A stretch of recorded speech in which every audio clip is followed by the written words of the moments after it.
Inside the Emirates Stadium for Arsenal against Liverpool. The whistle goes, but there's a little delay. It is quite blustery, and that yellow ball actually rolls off the centre spot. But then Ryan Gravenberch gets the first touch of the match, plays it back to Konate, who strikes it downfield, with Liverpool in the first half attacking towards the North Bank end of the Emirates Stadium to our left. And the ball immediately put out of play for a throw-in to Liverpool halfway inside the Arsenal half. Matt Upson sitting next to me, former Arsenal man, Premier League winner, England World Cup player as well, and we're watching Van Dijk in possession, and the Liverpool captain strikes a long pass right through the middle that bounces down for Jota, but bounces off him and through to Raya, who's able to pick it up. That was a let-off. What a chance. First moment of the game, Diogo Jota, I think he tries to have a touch or bring that down, John, but what an opportunity. If he just hits that first time and hits the target, he's got such a good chance of scoring. It's just a long ball from Van Dijk over the top of Gabriel. Gabriel has his back to it. The touch from Gakpo, and Jota's coming onto it, and for some reason he just doesn't just hit it. Raya's coming off his line. If he just shoots and hits the target, it's in. Massive opportunity for Liverpool right at the start of this game. And the answer, Matt, to who plays where up front for Liverpool? I think we're both wrong, aren't we? It's the other combination. It is. It's the one we didn't call. It's the one we didn't. Diaz on the left, Jota down the middle, and Gakpo. You were right in that one, on the right. No, I went Diaz on the right. Diaz on the right. Crikey. Yes. So I hope you're enjoying the contributions from your expert commentary team here at the Emirates, as an offside flag is up against Martinelli, and Liverpool have a free kick on the edge of their own penalty area. So ball played back to Konate, who puts his foot on the ball. And I see as well that Arsenal, like the FA Cup tie here 4 weeks ago, are playing it very similarly, in that Odegaard is in a very, very advanced position. So you've got Saka on the right-hand side, and then almost Odegaard and Havertz together, and Martinelli on the left. Certainly when Liverpool have the ball, if Alisson has the ball and they're playing it around, Odegaard goes all the way in past Havertz, and Jorginho is playing more that left-hand role, isn't he? And with Declan Rice sitting as a central kind of pivot of that midfield three. That's how it looks to me at the moment. Whether or not that will change as the game develops. So it is Arsenal with the ball on the left-hand side, which is played up to Martinelli. Martinelli scored in both matches against Liverpool last season, including a 3-2 win for Arsenal here. Here's Saka now on the right-hand side. Saka, Arsenal's top scorer with the 10 goals this season. And then Rice is dispossessed by Jones. I don't know where Gareth Southgate will be following this, but there's an early marker for him. Jones taking the ball off Rice. Ball headed back for Arsenal. Odegaard just outside the penalty area. Odegaard then back centrally. Odegaard might have been caught late there. They wanted a free kick. Play continues. Saka's ball right across the edge of the 6-yard box is cleared away by Konate. And out for a throw. Arsenal, who've enjoyed some fast starts against Liverpool when they played each other before Christmas, and it was a 1-1 draw at Anfield. Remember Gabriel scoring early in that match. Yep. Throw-in is taken, but then prodded out of play for a throw down the right. And in each of the last 3 league meetings, Arsenal have scored in the first 10 minutes. Well, electric atmosphere, certainly around this corner of the stadium, where we're slightly to the right-hand side, and the noise coming off the clock end is absolutely electric at the moment. Arsenal love a fast start, certainly at home. Throw-in is taken for Arsenal. White. And then it's half cleared away. Rice goes down into the challenge from Diaz. Odegaard slips the ball into the penalty area. Van Dijk, then Saka goes past Van Dijk, but Gravenberch comes in with a covering challenge. And as he was arriving, Saka went to play it across, but rushed it and hit it wide of the near post from the angle for a goal kick. Well, that's a great intervention from Gravenberch. Actually, he's in a really good position. He just anticipates that Van Dijk gets kind of taken on and ran round by Saka as the ball pops loose. It's all a little bit scruffy, actually. It's not really measured football. It's a bit frantic. Arsenal just running into the space and just trying to clip little balls over the top. Yeah, little win though for Saka against Van Dijk. Yep. There, that was a lovely little touch, wasn't it, to take it past him. Arsenal 0, Liverpool 0. This is BBC Radio 5 Live on our Premier League Sunday. World Service listeners with us as well from all around the globe, as Liverpool have the ball in their defensive third. Listen as well if you're on the move via BBC Sounds. And here's Rice just down in front of us here, Jurgen Klopp walking out to the edge of the coaching area, just catches my eye, hands behind his back. This his first away match since the big announcement. Manchester City playing tomorrow night at Brentford, so we'll have news of that during the Monday Night Club. But Liverpool on the defensive. Martinelli with the ball on the left-hand side. In it comes. First time touch from Jorginho back to Martinelli, but he was robbed by Alexander-Arnold. The ball bounces off him, hits the corner flag, and then rolls to the right and behind the line. And that is given as a goal kick, which Arsenal can't believe. I mean, I can't believe it. We're sitting a long way away, and that certainly looked over the line. It came off Trent Alexander-Arnold. It hit the corner flag. And just the reaction of Alexander-Arnold told you that that ball was out of play. It certainly looks out of play. As he drags it, kind of rolls his studs over it to bring it back onto the pitch right in the corner. Martinelli had just given up, looking at it thinking it's just a corner. Anthony Taylor says goal kick. Yeah, and Martinelli ran towards Anthony Taylor, who very calmly walked towards him and had a little conversation with him, as if to say, I've seen something you haven't there. Yeah. And I'm also refereeing the game. You also can't run towards the referee in that fashion. No, probably might have said that as well. Yeah. Van Dijk forward from him, but straight out of play on the halfway line. That's fielded by Mikel Arteta, who looks as though he's controlling some quite lively emotions. Yeah. Arteta, as he fielded that ball. Great noise. They've been fired up by North London forever. I think he's trying to set the tempo for all the ball boys and girls sat around the pitch as well. No doubt. That multi-ball will be coming onto the pitch very quickly, you feel. Arsenal 0, Liverpool 0. After being knocked out of the FA Cup, Arsenal have regained a little bit of momentum with the 2 wins against Crystal Palace here, 5-0. And then on Tuesday night against Nottingham Forest, you might have been listening to that with us on 5 Live on Tuesday night. We've had all of the matches this week. This is actually our 16th Premier League commentary of the week on our various platforms.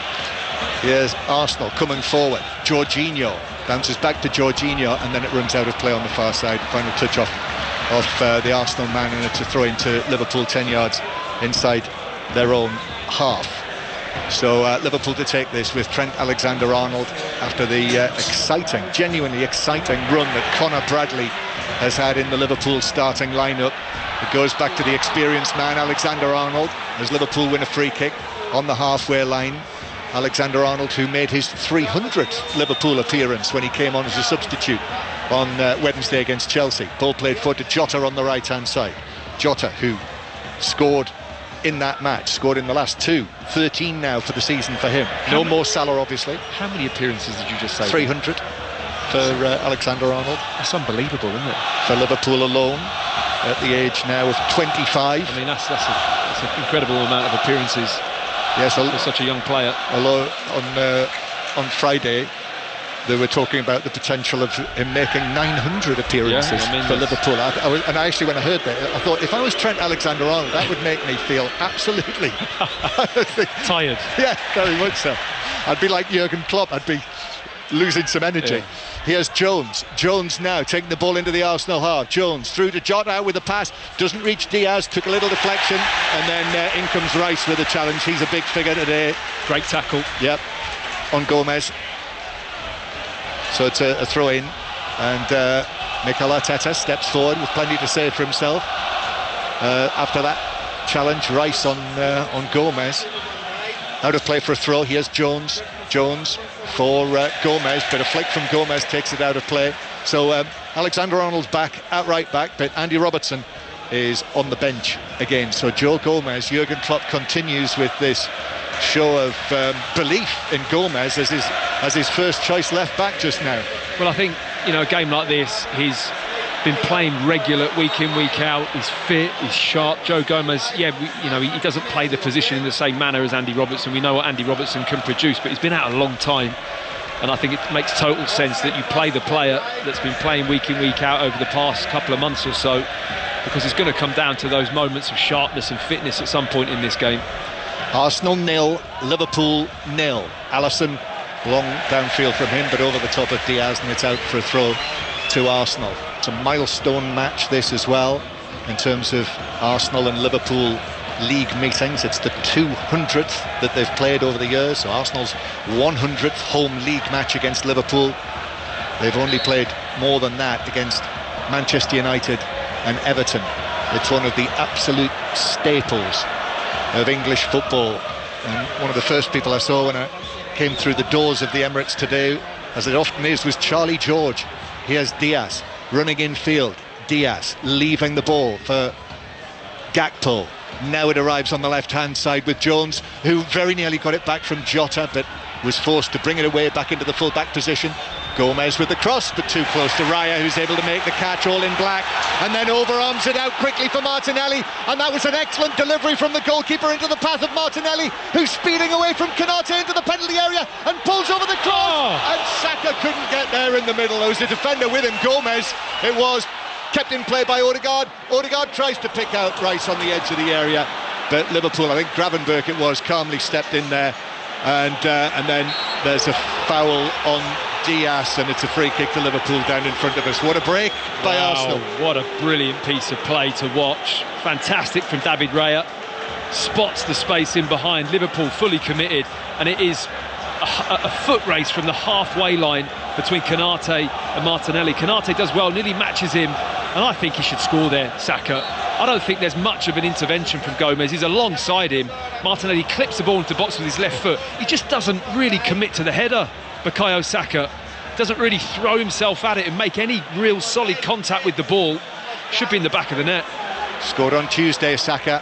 He was at full tilt there, but what was he, 6 yards out? Maybe less than that. There was the presence of Gomez on his shoulder. He was diving full length. But all it was presence, John, wasn't it? I didn't see any real contact from Joe Gomez to knock Saka out of his stride. He just didn't quite judge the ball and really commit to it, get his eyes on it and make clean contact. If he did, it would be 1-0 Arsenal. He scored 2 goals in this match last season, the 3-2 win for Arsenal, including the winning goal, which was a penalty. But that one of just 2 wins for Arsenal in their last 17 Premier League matches against Liverpool. So Liverpool have had the edge as the ball's played forward by McAllister. Gakpo shoots a cross goal, but wide of the far post as he looked at it, looking to see if the flag's going up. No, it's not. And a chance for Gakpo from the angle, but wide of the far post. Well, that's where you see that creative passing of McAllister from that deep line position, pings it through the line, really wraps it into Gakpo. It's a good first touch onto his right foot. Saliba's coming across just to try and block it. It's quite a tight angle, it's a fair way away. They'd have to really have that pinpoint to beat Raya from that distance, but good chance for Liverpool. Arsenal 0, Liverpool 0. 5 live from the BBC. There's been just 1 0-0 draw in the last 49 league meetings between these sides, and when I saw that, I immediately thought, well, this won't be another one. No. And the other thing you know is that Martinelli and Konate's hamstrings are both fine, John, after that sprint. I don't think either of them have a hamstring injury. That's good news. No, you can certainly say that. No, that was flat out, wasn't it? Absolutely flat out. And the delivery from Raya, overarm, was absolutely perfect. Here's Zinchenko, the left back, playing it infield. Great ball. Odegaard's ball through the middle. Now this is the big chance for Arsenal. Oh, and Havertz couldn't score, but Saka does. It was saved by Alisson, but he parried it straight into the path of Saka. Left foot, swept it in. Arsenal are in front against the leaders. That's what they needed. That's what Mikel Arteta needed. He walks away with his arms crossed, but he must be feeling so high. Arsenal 1, Liverpool 0. Well, what a brilliant start to this game. Both teams expansive attacking football, but the pass from Odegaard, left-footed, around the corner, just lifts it into the centre of the pitch. Havertz is on the run. I never felt confident he was going to finish, John Havertz. He slowed down before he came to the ball. He was one-on-one with Alisson, who was coming out to narrow the angle. He doesn't finish it. It bounces off Alisson. But the instinct of Saka, just to drop into that position, anticipating where that ball might pop out, and it falls right at his feet. He has the simple task of just one clean touch and then a side foot into the back of the net. Very simple finish from Bukayo Saka. But it was all about the one-touch ball round the corner from Odegaard. Lovely vision, lovely weight of pass into the space, and Arsenal have been clinical in that moment, even if it was the second bite of the cherry. There was the possibility of an offside. VAR looked at it, but quickly dismissed it. And now Van Dijk's given it away to Martinelli. And then Van Dijk with the challenge on Havertz on the edge of the penalty area. It looked like a heavy challenge, but no free kick is given by Anthony Taylor. And Liverpool are able to clear it away. But Van Dijk, a mistake from him. That shows that Liverpool have been rattled by that goal. And the most relieved man,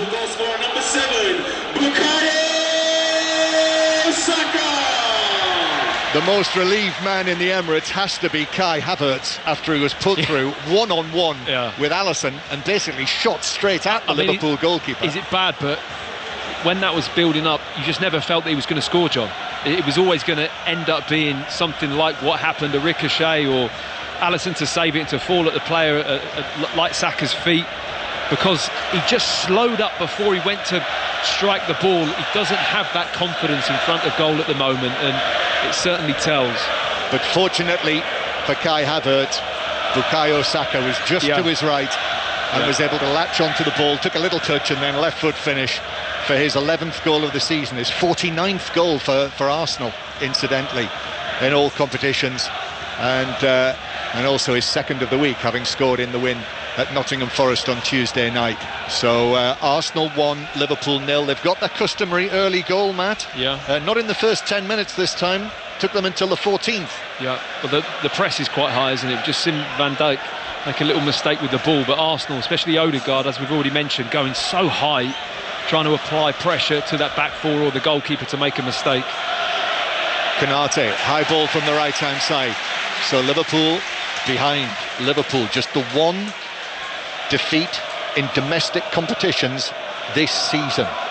They've lost just one of their last 40 domestic matches. The defeat against Tottenham in September, the very controversial defeat when the Luis Diaz goal was wrongly disallowed, and the recriminations that followed that. One thing I'd say is a little bit like listening to Pat Nevin with Ian Dennis at St James's Park yesterday. Pat said in that match, I don't think this will finish 1-0, and I'd have a similar feeling to this match.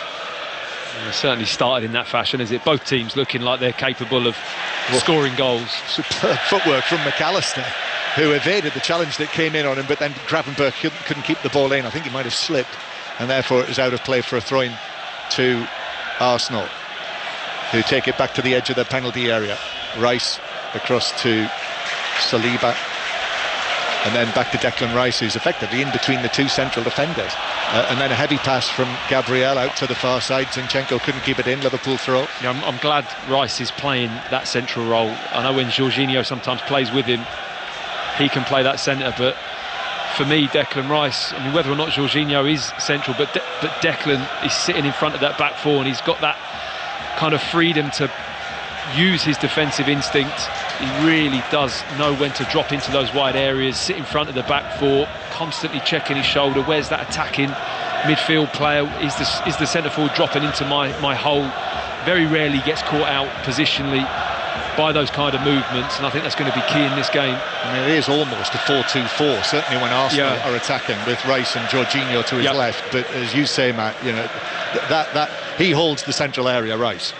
But then it sometimes switches, John, because if you look at it now, Declan Rice has gone to the left and Jorginho's a little bit more central.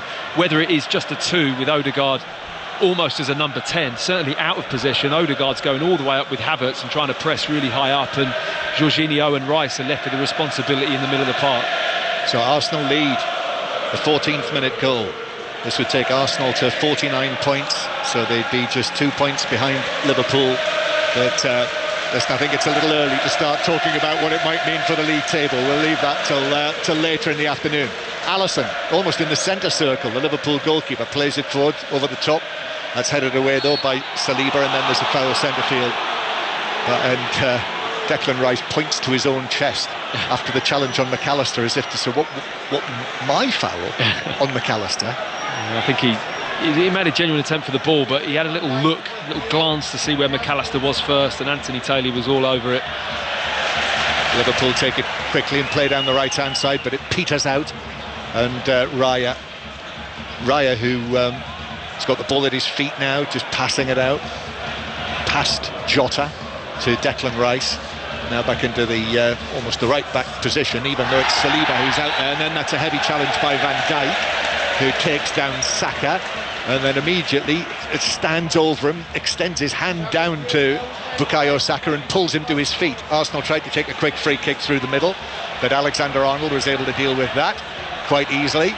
And Alexander-Arnold is in danger of giving it away. Arsenal are all over him. That might have been a foul. Bounces to Odegaard. Advantage played. Then Odegaard with a shot, and Anthony Taylor presumably feels that he can't bring it back now. Yep. And Liverpool have got it away. Oh, fabulous block from Virgil van Dijk. Brilliant piece of defending. Odegaard shifted it onto his left foot very quickly. We know what that left foot can do, but Van Dijk came across, threw himself in front of it. Really good block, but sloppy play between Alisson and Trent Alexander-Arnold.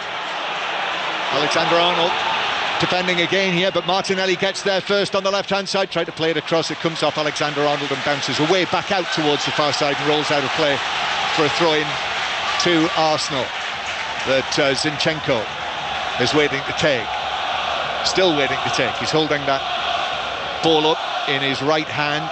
This is the area, you'll know it if you've been to Arsenal as an away fan, in the corner where all of the Liverpool fans are gathered around in that lower section. Zinchenko with the throw. Havertz tried to win the header and nod it down to Martinelli, but Liverpool were able to clear it towards the halfway line, and then it's thumped forward by Saliba. Joe Gomez underneath it with the header, and it rolls out of play near the halfway line.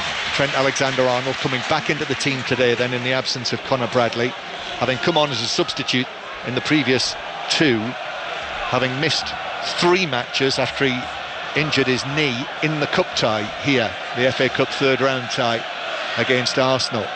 Arsenal beaten 2-0 that day, weren't able to take their chances, and they did have chances. Today, crucially, they've got the early goal. I mean, how many times are Arsenal looking to feed that ball in behind Trent Alexander-Arnold? Every time they're looking for it. Martinelli is just right along the line, hugging out on the touchline, just asking for the ball in behind to show his pace. We've already seen it once with Konate, but he's looking a real threat on the left-hand side. McAllister is dispossessed by Jorginho in the centre circle now. Odegaard on to goal scorer Saka. Saka into the box. Liverpool have got 3 men around him, and Saka tries to chip it infield, and then Gravenberch, just a little trip on him from Odegaard, and it's a free kick to Liverpool halfway inside their own half. So the Arsenal supporters, see a number of them just to my left on their feet, urging their team on. They know that was the word before the match. Arsenal people saying they've got to win this game, nothing less in terms of being in the title race. Arsenal have to win this, which would do serious damage to Liverpool, and means that certainly ahead of tomorrow's match at Brentford, Manchester City would have a glimmer, that familiar glimmer. Here's Jones just inside the Arsenal half, plays it across to Konate. Konate puts his foot on it, plays it infield. McAllister stabs it forward, but under pressure just succeeded in giving it away, and then Saka helps the ball forward. That's for Martinelli to chase, but Konate will get there first and tap it back to Alisson, takes a touch and then chips it out to Konate, who's able to take it down in space and then just allow the ball to come to a rest. Plays it back to Alisson, touch from him out into the full-back position, and then a right-footed ball up towards Gakpo, who's beaten in the air by Gabriel, and then it bounces all the way through for Van Dijk. So midway through the first half, Arsenal 1, Liverpool 0. If you've just joined us, if you've been out and about, significant results earlier, not least Manchester United winning 3-0 against West Ham in our earlier 5 Live commentary match, but also Bournemouth against Nottingham Forest ended 1-1, and Chelsea 2, Wolves 4. Here's Diaz into the area on the left-hand side. Diaz's attempted ball across was blocked away by Ben White. Comes back centrally for Van Dijk, and now Jones on the left-hand side, back to Van Dijk. Also, Middlesbrough 1, Sunderland 1. It finished in the Championship, a relatively late equaliser from Sunderland. McAllister's caught in possession halfway inside the Arsenal half, then it's taken forward by Havertz, who's leaned into by Gomez, sent down. First yellow card comes out for the Liverpool left back. Well, it all stemmed from the brilliant play from Declan Rice. He just rushed McAllister, thought he had more time, and somehow he gets his foot wrapped around McAllister, wins the ball, Havertz picks it up and just drives at the heart of the Liverpool defence. Gomez recovering across the back of him, just clips his heels and trips him up clumsily, gets a yellow card for his trouble. And I should imagine he has to be very careful now, putting himself in certain situations as a fullback when you're playing against Saka. And you're on a yellow card after 24 minutes, you've got to make good choices. Liverpool drop back into their own half as Arsenal take this free kick. But actually a heavy touch from Gabriel, plays it across to his central defensive partner Saliba, who's attempted ball forward, has charged down, but it's bounced to an Arsenal man in White. But after that Liverpool press, slice forward, and it's a throw in to Liverpool from the pass forward from White.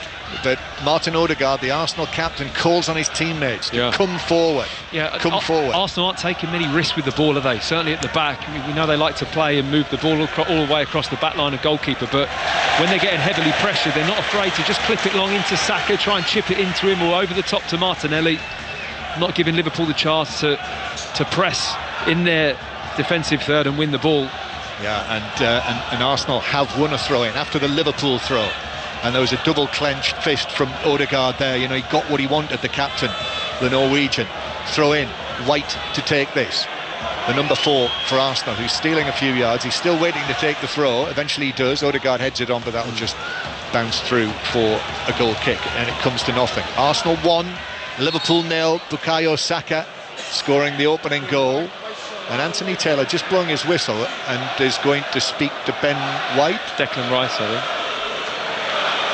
Rice and White together. Is it White? Is that about how long he was taking to take the throw? Maybe. How far, as you noted, he did have quite a few creeps up the touchline, didn't he? He did. So Anthony Taylor is right onto that. Anthony Taylor, who was the referee when Arsenal won against Manchester United earlier this season. Ball into the middle for Liverpool from the right-hand side. Gakpo was chasing, but Raya was able to come out of his 6-yard box and gather, but it was a dangerous ball in from the right, but the Arsenal goalkeeper, via a deflection, was able to field it. It's actually brilliant defending. Gabriel, that's a dangerous situation. Was it Alexander-Arnold on the run that crossed that? I think it might have been. It was. Whipped it in with his right foot, the standard perfect delivery from wide areas from Trent Alexander-Arnold. I mean, he's such an incredible technician and deliverer of the ball from wide, but Gakpo was probably going to get on the end of it, and Gabriel at full stretch with his foot high up in the air just manages to touch it first. Unfortunately, it goes straight into the arms of David Raya. You can so easily put that in your own near post as a defender. Gomez, excellent ball. Here's Alexander-Arnold again, another ball in from the right-hand side, which was deflected behind off Zinchenko for a corner to Arsenal, to Liverpool, applauded by Jurgen Klopp. Excellent ball from Gomez. Trent Alexander-Arnold, 9 assists for him in all competitions this season, and now he'll take what is Liverpool's first corner, indeed the first corner of the match, with Arsenal leading by 1-0. You can see how breezy it is there, that white Arsenal flag with the badge in it, almost completely unfurled as Alexander-Arnold takes the corner deep towards Van Dijk, who got his head to it, but it drops wide of the right post as he was looking at it for a goal kick. Matt Upson. I think it's always dangerous when you have a player like Van Dijk and there's not a responsibility of one player just to lock in with him, not allow him a couple of strides run up to come and attack the ball. Always like to see the key headers of the ball, of the pitch, being properly marked man to man. You can physically handle the situation. And Van Dijk just wins that cleanly but couldn't get any real purchase on it to cause Raya any trouble. So third place Arsenal lead the leaders by 1-0. Won't faze Liverpool. They've won more points than anyone else from losing positions in the Premier League this season, 19 points. And White turning away from Luis Diaz up the touchline, and then Gomez in with the challenge, bounces to Luis Diaz up the left-hand side, but Saka comes out for the ball, might have been pulled back. Saka does well under pressure. Odegaard is then dispossessed by McAllister, and Liverpool have got it back with Van Dijk on the halfway line, then into Curtis Jones. Jones, though, has Arsenal all around him, so has to go back into his own half, and Liverpool drop back halfway inside their own half with the possession. The home crowd turn up the noise Canate with it on the right-hand side. Walking around the ground today, I had a little look at what they call the celebration corner, and it's remarkable how many celebrations in that feature are from Arsenal-Liverpool matches. Charlie George, as mentioned, Charlie Nicholas is on there, David Rocastle as well, as Liverpool play the ball through the middle, but that's an easy one for Raya to come out and take. And Andrei Arshavin, of course, with his 4 goals at Anfield famously, as White brings it to the halfway line, was tripped by McAllister, and in actual fact that is given against McAllister, so it's a free kick to Arsenal. I think Mikel Arteta was stepping forward, but Anthony Taylor very decisively gave that as a free kick to Arsenal for McAllister stepping into White. Yeah, I mean, I don't think there was too much contact. He doesn't win the ball, McAllister. White driving forwards with it, just chips it past him, and as White goes over, it does look like a foul. Jurgen Klopp doesn't appear to be too happy, though. Whether it's how long that Arsenal were taking to take this, yeah, is it? That's the point, yep, absolutely. And there was a clear warning for Ben White. He didn't take the free kick in a hurry, and he's been booked. Oh, that's a crazy yellow card. And if that comes back to haunt you in this game, you're going to look at that booking and think, well, that's just ridiculous. And in fact, he doesn't take it himself. Saliba takes it to the edge of the area, comes off Havertz, played back to Alisson, and Alisson passes it out towards the right-hand side to Alexander-Arnold. So Arsenal 1-0 up here. Long pass forward from Alexander-Arnold, little delay from Gabriel, and then plays it back at pace to Raya, who had to backpedal into his 6-yard box, and as a result has rather sliced it out of play for a throw-in. And now the referee's been called across by the 4th official, I think. So Anthony Taylor's blown his whistle. Craig Pawson has attracted his attention. It looks like an equipment. Oh, it's an equipment swap issue. Stopwatch, is it, or something? I'm not sure what it is. It's something he's got tucked down the back of his shorts. What is that? It's like a GPS. Is it a receiver of some kind? Is it his watch? Wallet. Wallet or watch? Glasses? It looks like a sort of wristwatch, but you might be right there. You know, it'll be the goal line technology, won't it? Will it? Won't it? Yeah. Do you think this might be the blind leading the blind? Anyway, let's just say, I'm not the tech expert. Let's just say there's been an issue with some of their equipment. Yeah. And we'll leave it at that. Simplify it. Yeah. Anyway, that's been rectified, so we don't need to worry about that anymore. I mean, they're carrying a fair bit of gear, these referees now, aren't they? Yeah, with your spray as well, your little can. Like yeah. All sorts, watches. You're drawing me back into it again. Arsenal leading Liverpool by 1-0, and we've played just over half an hour of this fascinating Premier League match here at the Emirates Stadium. And Gakpo with the ball on the right-hand side for Liverpool. A couple of challenges come in on him. Zinchenko is in there. The ball comes out for the Ukrainian, but hasn't been able to clear it. And still Gakpo is after Zinchenko. This is all down next to the corner flag, and then in comes a challenge which takes it behind, off Gakpo and behind for a goal kick. I think Martinelli just arrived on the scene and said, right, let's put an end to this. Yeah, and win a goal kick for his team. A bit bizarre. Zinchenko doesn't look particularly comfortable in those situations when he's got to really shuffle and kind of guide the attacking player, get set up with your feet and have that defensive stance. It's not really in his makeup as a fullback. He's, as we know, very much a ball-playing fullback. Those situations aren't particularly natural to him. This is more like him, though. Yeah, nearer the halfway line, Zinchenko, cool under pressure, plays the ball infield towards Rice, who then rather put Jorginho under pressure, who drew a foul and wins a free kick 5 or 6 yards inside his own half. So breaking the game up this. Yeah. So do we call this game management from Arsenal, who once they've got the lead, I mean, we've seen it already, Anthony Taylor has been onto this in terms of time wasting. Jorginho stayed down there, but he's back on his feet now. Yeah, he did drag it out, didn't he? Wasn't too much contact, was there? I think you could be right. I mean, Liverpool haven't really built up any momentum, have they? We've not really mentioned the names of their front three. Jorginho forward towards Martinelli, but Martinelli's ball in field blocked by McAllister. And then now there's a foul on Gravenberg. Or was it just A good tackle it was actually by Jorginho, who took ball and man, put it out of play, throw into Liverpool on the far side. I was gonna say, if he didn't win the ball there, that would have been a yellow card. Must have got good contact on it. Attitude's been very good, hasn't it, from Arsenal so far in the match. You can tell it speaks volumes. You can see it, how much this means to them, what an important game it is in Arsenal's season. Not many giving them much chance of coming through and winning what would be Arsenal's first league title for 20 years. 20 years it is now since Arsenal last won the league, the Invincibles, under Arsene Wenger. Here's Martinelli down the left-hand side, plays it through to Havertz. Havertz's cross, easy for Alisson.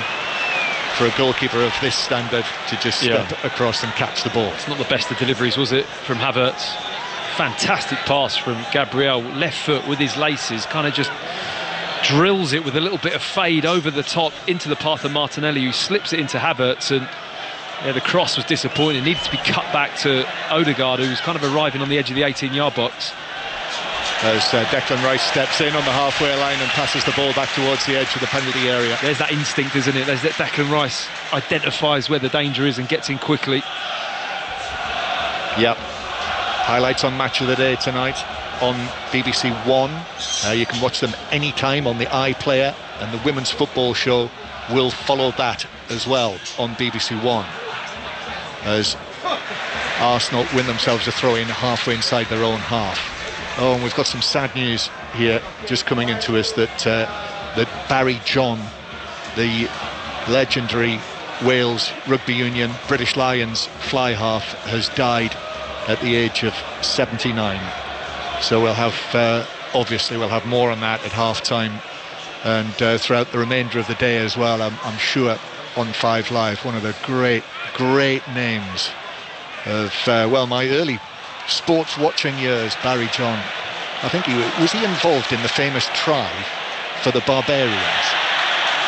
But Arsenal coming down the left-hand side, and in comes the challenge to put it out of play for a throw to Arsenal. Martinelli stopped in his tracks and it's out of play. So we'll have a full tribute, Six Nations time, obviously, a full tribute to Barry John coming up at the break. Arsenal 1, Liverpool 0. Arsenal winning the free kick for the challenge on Martinelli, Matt. He's been a real live wire, Martinelli. It's been brilliant for Arsenal in this first half on that left-hand side, very direct, full of running. Just wanted to take players on as soon as he gets the ball. He's really asking a question of Trent Alexander-Arnold and Konate, who's on that right side centre-back position. Yeah, Martinelli was back in the team on Tuesday. I know there's been talk that Arsenal supporters wanted to see more from him this season. Did score twice against Crystal Palace in the 5-0, the last home game. Free kick is taken short by Arsenal.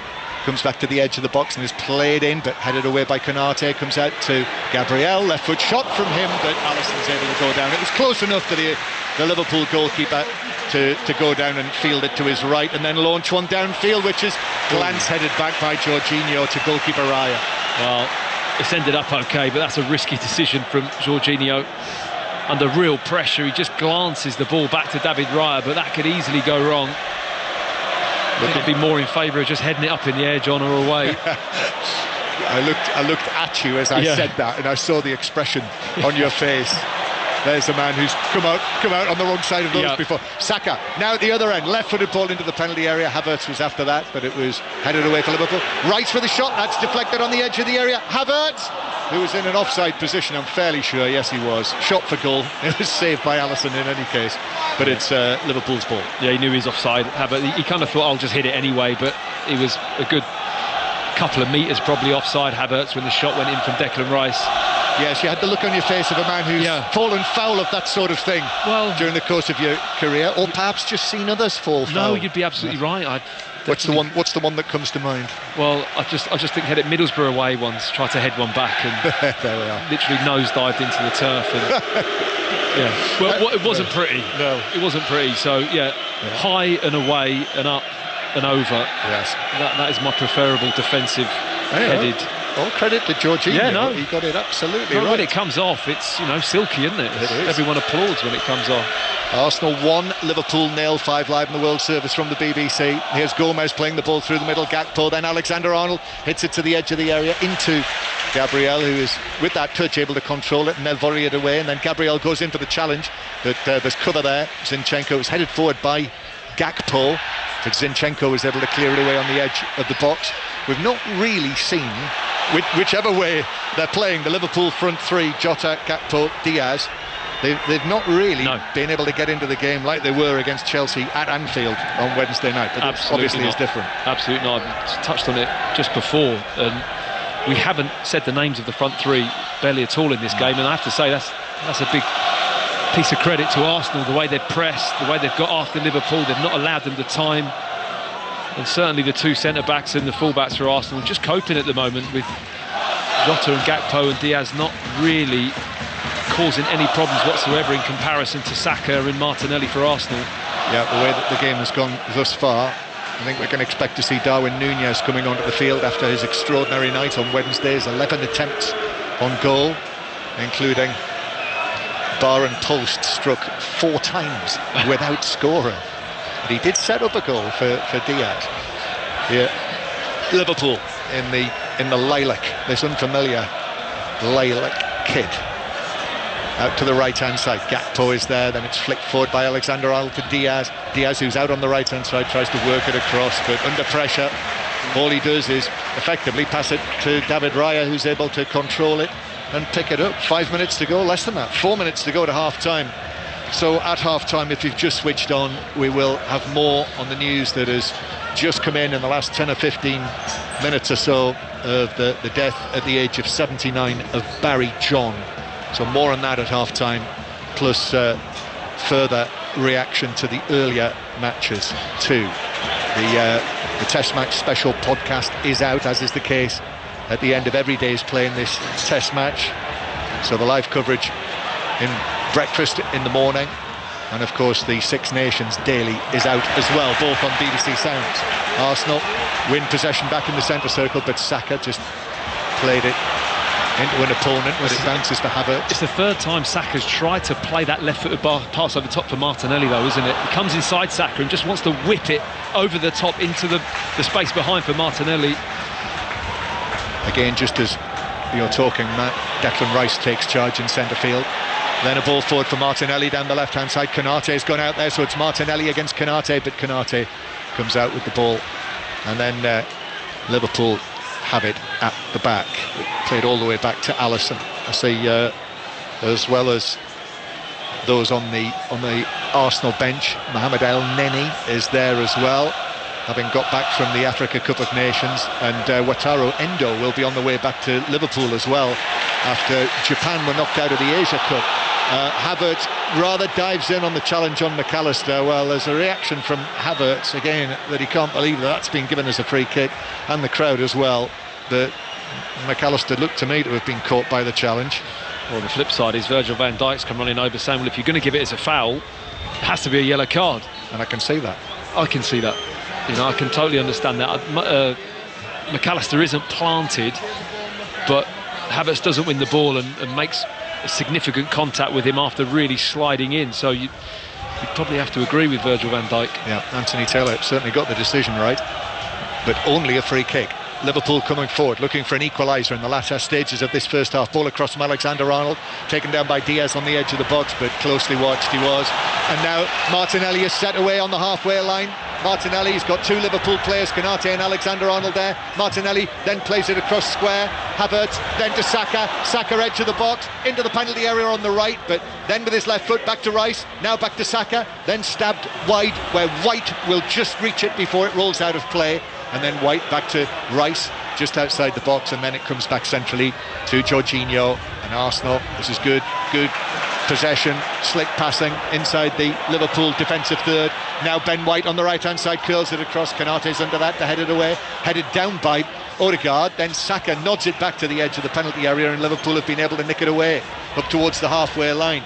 We're in the last minute of the first 45 now, as Luis Diaz goes down under a challenge. No free kick. Arsenal come forward again. Bukayo Saka on the right wing, turns, gives it back more centrally to Jorginho, and then Odegaard again Arsenal, of course, will very happily take a 1-0 lead into the dressing room at half-time, and in fact Luis Diaz has fouled Ben White near the halfway line, and that means that Ben White can go down and just take a few more seconds. And actually Anthony Taylor's going to come across and speak to Luis Diaz as well. Yeah, I thought for a moment he was going to get the yellow card out, but I think quite rightly he's refrained and just opted for a conversation with Luis Diaz. There wasn't quite enough in that for a yellow. Jurgen Klopp really trying to make that point. I think certainly after the challenge a few moments ago by Havertz on McAllister, for that not to be a yellow card. But he did catch him. He'll have caught him probably on the bone of the ankle there, or maybe the top of the foot. Anyway, he's back on his feet. Free kick, ready to take this. Time added on at the end of the first half. Ball over the top, bounces through. I don't think Saka will reach that. Actually, he does reach it. And with his left foot, plays it out of play, which is all he could do. 3 minutes at the end of the first half that we're into now. So Arsenal have the advantage with that 14th minute goal from Bukayo Saka after Havertz was put through by Odegaard. Shot straight at Alisson, but the ball bounced to Saka, who was able to control and score. Arsenal now 1-0's good. A second goal before half-time would be excellent. And it comes back to Jorginho, who plays it into the box. Martinelli with a shot, half blocked by Konate, who threw himself in front of it, took the pace off it, and Liverpool were able to clear. Gravenberch is helped out by Gakpo, but then Gakpo's pass. There's Declan Rice again, in ahead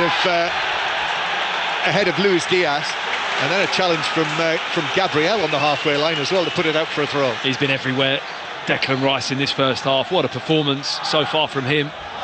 But Jorginho as well with his passing. His passing's been superb. Lovely fed ball into Martinelli. It's Konate that throws himself across this time. Van Dijk we've seen with one of these blocks. Now it's Konate. Pretty much last-ditch stuff from Liverpool's two centre-backs. But he's been the man of the match so far. Declan Rice, his 30th start this season, first season with Arsenal. Jones is in danger of losing the ball in his own left-back position, but then actually extricates himself from difficulty very well and wins the throw-in off Saka, who then exhorts the crowd down here to turn up the volume. I think that's been the story of the game, that moment there. Arsenal have applied brilliant pressure. They almost want Liverpool, or they feel more comfortable with Liverpool having the ball along their defensive back four than when Arsenal have it. I think they're happy for Liverpool to have possession. They're so well set up to press and make life difficult. They just want to turn the ball over in the Liverpool half and play from there. Yes, if this continues to go Arsenal's way, that'll be what you're hearing about on the analysis on Match of the Day tonight. I'd be fairly certain of that. 6:06 tonight as well, of course. Robbie Savage and Chris Sutton will take your calls. I'll let you know when the lines are open. We'll hear, I assume, from one of them at half-time, when we will also be reflecting on the life of Barry John. Gravenberch for Liverpool, up to Diaz in the box. Diaz still going, persistent, takes a double deflection. Arsenal can't keep it out. It's deflected in, and Liverpool have equalised in the 3rd minute of added time at the end of the first half. Great persistence from Luis Diaz, and via deflection and deflection, the ball rolled agonisingly into the back of the Arsenal net. They've had a superb first half, Arsenal, until that happened. Liverpool equaliser, and we're back on level terms. Arsenal 1, Liverpool 1. Wow, what a shocker for Arsenal. Liverpool absolutely delighted. The Liverpool fans are off their seats and just going mad in the corner. But how disappointing this is for Arsenal. They just don't deal with it. Saliba gets his body in exactly the right position, but he's waiting for David Raya to come out. Diaz has the initial touch. Saliba's across. It's dealt with. Nobody deals with it in the end. And then it's between Saliba, Raya and Gabriel mixed in. Luis Diaz does really well just to wriggle round the side and just get a toe on the ball. It's off Gabriel's hand and it goes in the back of the net. I mean, it's just a calamitous goal for Arsenal to concede. It's a disaster, really. All three players are in control of it, and then nobody dealt with it. And Mikel Arteta was left in a pose with his hands on his face. That's a shocker. Agony. An own goal, a Gabriel own goal in what was the 3rd minute of added time, the final minute of added time that was indicated. We're now well beyond that after the celebration, and there indeed is the the half-time whistle. And as Matt Upson described, Diaz, it was very scruffy, very scrappy. And it's that classic Luis Diaz persistence in there to not give up a cause. And he was able to work it across. And strangely, on the twist in the 6-yard box, Gabriel kind of didn't know where he was, didn't know where the ball was, his arm down by his side. It struck his hand, it struck his arm and bounced off his arm over the line before he could get there, and it was 1-1. Yeah, I mean, for me, Saliba's trying to be a little bit too clever and a little bit too clean with that piece of defending. He does well. Diaz has the touch. He's across. His body's in. You think, right, you've got yourself in position, deal with it. And he just waits. He tries to hold Diaz off so Raya can come out and claim it. Raya's a little bit indecisive himself, whereas Saliba, just get your left foot, put it through it. Even if you give a corner away, kick it up in the air, out of touch, it doesn't really matter at this stage of the game. Just deal with it. And he doesn't. Gives Diaz the opportunity to get that toe on it, and you know, it's a disastrous end to the first half for Arsenal. Yeah, for Gabriel, who scored at Anfield in the return league match before Christmas in the 1-1 draw, now an own goal for him, and that has burst the Arsenal bubble. And what an escape for Liverpool, Matt. Oh, massive escape, isn't it? I mean, Arsenal have been so good in the first half in terms of not allowing Liverpool to really get going at all. They've pressed brilliantly. The defensive line has coped with the front three. Declan Rice has just been immense. He's been everywhere. He's been in full-back positions. He's been winning tackles. He's driving forward with the ball. So, you know, Liverpool delighted to go in at 1-1. So there we are, rather stunned home sections of the Emirates Stadium. Half-time, Arsenal 1, Liverpool 1. Thank you both. For the time being, before second half commentary from the Emirates, we're going to hear from Manchester United boss Erik ten Hag after their victory over West Ham, and Maurizio Pochettino, of course, Chelsea manager, on their defeat by magnificent Wolverhampton Wanderers. Chelsea 2, Wolves 4, Manchester United 3, West Ham 0. The other game finished Bournemouth 1, Nottingham Forest 1. And we'll be also reflecting on the news that John brought us there during first half commentary. Very sad news today that Barry John, the Wales and British and Irish Lions fly half, has died at the age of 79. So we'll be paying tribute to him after the news on 5 Live with Nick Hatfield. Listen on BBC Sounds. This is BBC Radio 5 Live. The daughter of a woman who died in a dog attack in Essex has told the BBC the animals were XL bullies.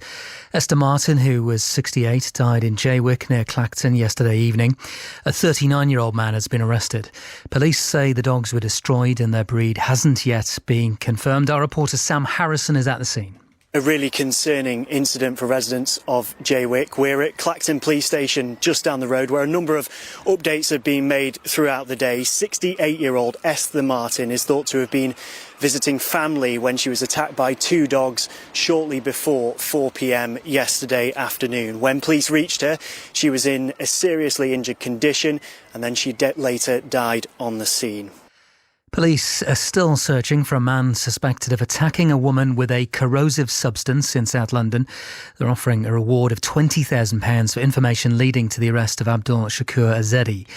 Iraq's government says there was no warning from the United States about airstrikes on Friday against Iranian-backed militia. The action was in response to the deaths of 3 American troops. The US National Security Advisor is Jake Sullivan. I'm certainly not going to talk about potential future military operations. What I would say, and this is a really important point, is what you saw on Friday night was just the first round. There will be additional response actions taken by the administration against the IRGC and these groups that they're backing. And Kate Garraway will return to her presenting role on ITV next week following the funeral of her husband Derek Draper. He died last month after complications from COVID. Match of the Day Africa Top 10. There are 20 episodes of the Match of the Day Africa Top 10 podcast available right now. Yaya Toure, Efa Nekoku and Gabriel Zakuani debate the best of African football. Let's do this. With a few controversies. There's some disagreement here. And some big laughs along the way. Guys, stop being emotional. Match of the Day Africa Top 10 from the BBC World Service. Boom, let's go. Listen on BBC Sounds. This is 5 Live Sport with Steve Crossman. On 5 Live. Listen on BBC Sounds. Reaction to today's Premier League games on the way and second half commentary to come. Arsenal won, Liverpool won at the Emirates. Let's get more now on the sad news that we've been bringing you. Barry John, the legendary Wales and British and Irish Lions fly half, has died at the age of 79. He was the top point scorer in the only ever Lions series win in New Zealand in 1971, and also such a huge part of a Wales side that won 3 Five Nations titles, including a Grand Slam and 2 Triple Crowns. His family released this statement. Barry died peacefully today at the University Hospital of Wales. He was surrounded by his loving wife and 4 children. Let's bring in our correspondent, Chris Jones. Chris, many people will have wonderful memories of watching Barry John. So both for them and those who perhaps aren't old enough to have seen him play, can you just sum up the man and his significance? Well, when you're playing in an era of greats, you know, it was only under a month ago, we sadly lost JPR Williams, but players like JPR, Mervyn Davies, Sir Gareth Edwards, Gerald Davis. When you're playing alongside them and you're nicknamed the King, then you really are something special. And Barry John was something extremely special, arguably, if not definitely, the greatest of all the Wales fly halves. Every man that pulls on that famous number 10 Welsh jersey does it with people thinking of Barry John, comparing them to Barry John. As you outlined there, the achievements speak for themselves. A shortish international career between 66 and 72. The legend goes that it was when he was curtsied at by a cashier at a bank that he realised that the fame was getting all a bit too much. He wasn't hugely comfortable with that fame, but what a player, what a man, and what a legend with what he achieved, and one of the greatest men to ever play the game. I've just been reading about his playing style, and the word that keeps coming up is balance, along with his precision kicking. Is he one of those sort of players that, you know, these days people might compare to a Rolls Royce? Yeah, so when you think of great sports people, they often have something different about them, don't they? You know, you look at Roger Federer's grace, or you look at the way Maradona, you know, turned his centre of gravity, you know, short man, but his ability to keep the ball at his feet. Barry John held the ball in 2 hands and he kind of just glided. You know, Sir Gareth Edwards, you know, his half-back partner, you know, the greatest Wales half-back partnership perhaps ever, Sir Gareth Edwards and Barry John. Gareth was about sort of power and he was explosive, and then you had someone like JPR who was so strong and obdurate and brave, but Barry John was just a gliding genius. You know, look at the old footage of 71 where the New Zealand media, who aren't easily impressed, they also dubbed him the King, and just the way he moved, there was something different, idiosyncratic, special about Barry John. And yeah, in keeping with great sports people, he had that something different that people will always remember. You mentioned Sir Gareth Edwards there, who was his half-back partner. Is that one of the great half-back partnerships of all time? Yeah, and I suppose what made that period of the 70s so special for Wales, they won 3 Grand Slams in that period, but Barry John spearheaded the one in 1971, which was the first since 52. So for a rugby-mad country like Wales to be starved of a slam for almost 20 years would have been tough. And then when it came in 71, 2 more came in that decade. And after Barry John was another great fly-half, who also we sadly lost recently, in Phil Bennett. And a combination of Gareth Edwards and Barry John or Phil Bennett meant that Wales had the 9 and 10 that not just took over Europe, but also took over the world. If you think of what Barry John achieved in 71 on that Lions tour of New Zealand, and what Phil Bennett achieved on the 74 tour of South Africa, the Invincibles. And both of those tours are still the stuff of legend. 74 has been repeated. You know, the team of 97 won in South Africa, but the 71 Lions were the only team ever, Lions team, to have won a series in New Zealand. And Barry John was the man of that series, scored 30 of the test points, instrumental throughout that test series. And as we touched upon, a man who's so impressed and was so revered, not just by everyone this part of the world, but also on the other side of the world too. And not only to be part of that amazing tour, the only Lions series win ever in New Zealand. You know, they've been going to New Zealand and all over the world, of course, for well over 100 years, but to be the top point scorer in that series win, almost the Barry John series. Yeah, I think so. I mean, we actually, when we spoke on air about, I think it was the 8th of January when JPR passed, and JPR came up with a key drop goal in the fourth test to help seal that series win. But it was Barry John who was instrumental and influential throughout, scoring tries. We spoke there about his running with the ball. He always held it in two hands. You just at that point about how great sports people, they've something distinctive, not just about the way they play, but the way they look as well. And Barry John was a slight player, but was able to swerve and beat people just with his kind of idiosyncratic skill and style. He was a try scorer, but a brilliant kicker of the ball as well, supremely accurate. And in that era, you could make a case that Sir Gareth Edwards was the greatest, and then JPR had his characteristics that made him so unique and iconic. But there was something very different and very special about Barry John, and his name lives on in Welsh rugby folklore ever since he retired in 72, and it will live on for many a decade to come. Great words, Chris. Thank you very much. Correspondent Chris Jones. I'm sure there'll be much more on Barry John in both our sports and news coverage over the course of the day and probably beyond as well. Our thoughts really with the friends and family of Barry John, the legendary Wales and British and Irish Lions fly half who's died today at the age of 79. Right, let's take you back to today's Premier League football. Earlier today, Manchester United beat West Ham by 3-0 at Old Trafford. Rasmus Højlund opened the scoring before two second-half goals from Alejandro Garnacho sealed the win for Erik ten Hag's side. I am pleased, absolutely, after Thursday, when we went so emotional, so high after that win, the victory over Wolves. You see today, Wolves, they had a brilliant performance in Chelsea, how good they are. But we dominated them. But it was very difficult then, after that huge emotional fight, to get back to normal. And if you play West Ham United, it's a very good side. I think they are unbeaten in 6 games, and we beat them. And so a very good performance, our side, with great goals, and we had a clean sheet here. Mainu the hero on Thursday night, Garnacho and Højlund with impressive goals today. Just wondered how pleasing it is for you to watch your young players perform like this, and especially with such a smile on their face, because they look like they're having a great time out there. They have, and they enjoy football. They want to win. That is all what matters for them, and then they are enjoying. There's so much fluidity in our game, and we have to keep this process going. Erik ten Hag there with Rob Schofield. If you're wondering what the sort of cheering/screaming in the background was, I'm told Rasmus Højlund appeared and lots of kids were desperate for his autograph. So that was the noise in the background. You know what that's like, Chris Sutton, of course. Oh, yes, still, Steve. Yeah, still, yeah. They all still want the signature. Wherever I go. Yeah. 08085 909 693 606 obviously follows the action at the Emirates.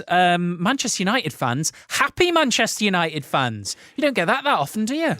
Not this season. No. Do you know what? I think that's as upbeat as I've heard Erik ten Hag this season. So I suppose the question to Manchester United fans, I listened to the commentary, great commentary, Ali Bruce Ball and James McFadden. And you spoke about after the game they had real control in the game. So I suppose that's the question. Have they turned the corner? So Rasmus Højlund, his goal was fantastic, wasn't it? So yeah, a bit of positivity at Manchester United. Then we've got the Chelsea story. Where do you go with Chelsea, Steve? I mean, into the bottom half. Wolves, great story that they've been in. Gary O'Neill, what a job he's done. Think about the mess that he took over at the start of the season. But Chelsea, I don't know what to make of them. Every time you think that they're just starting to make progress, they were hopeless in the week against Liverpool, such a gulf, and then to be beaten on the home patch by Wolves, and Wolves are a decent team, but I think Chelsea fans are going to be really disillusioned with what is going on at their club. Cup final not far away against Liverpool, of course. It's later this month.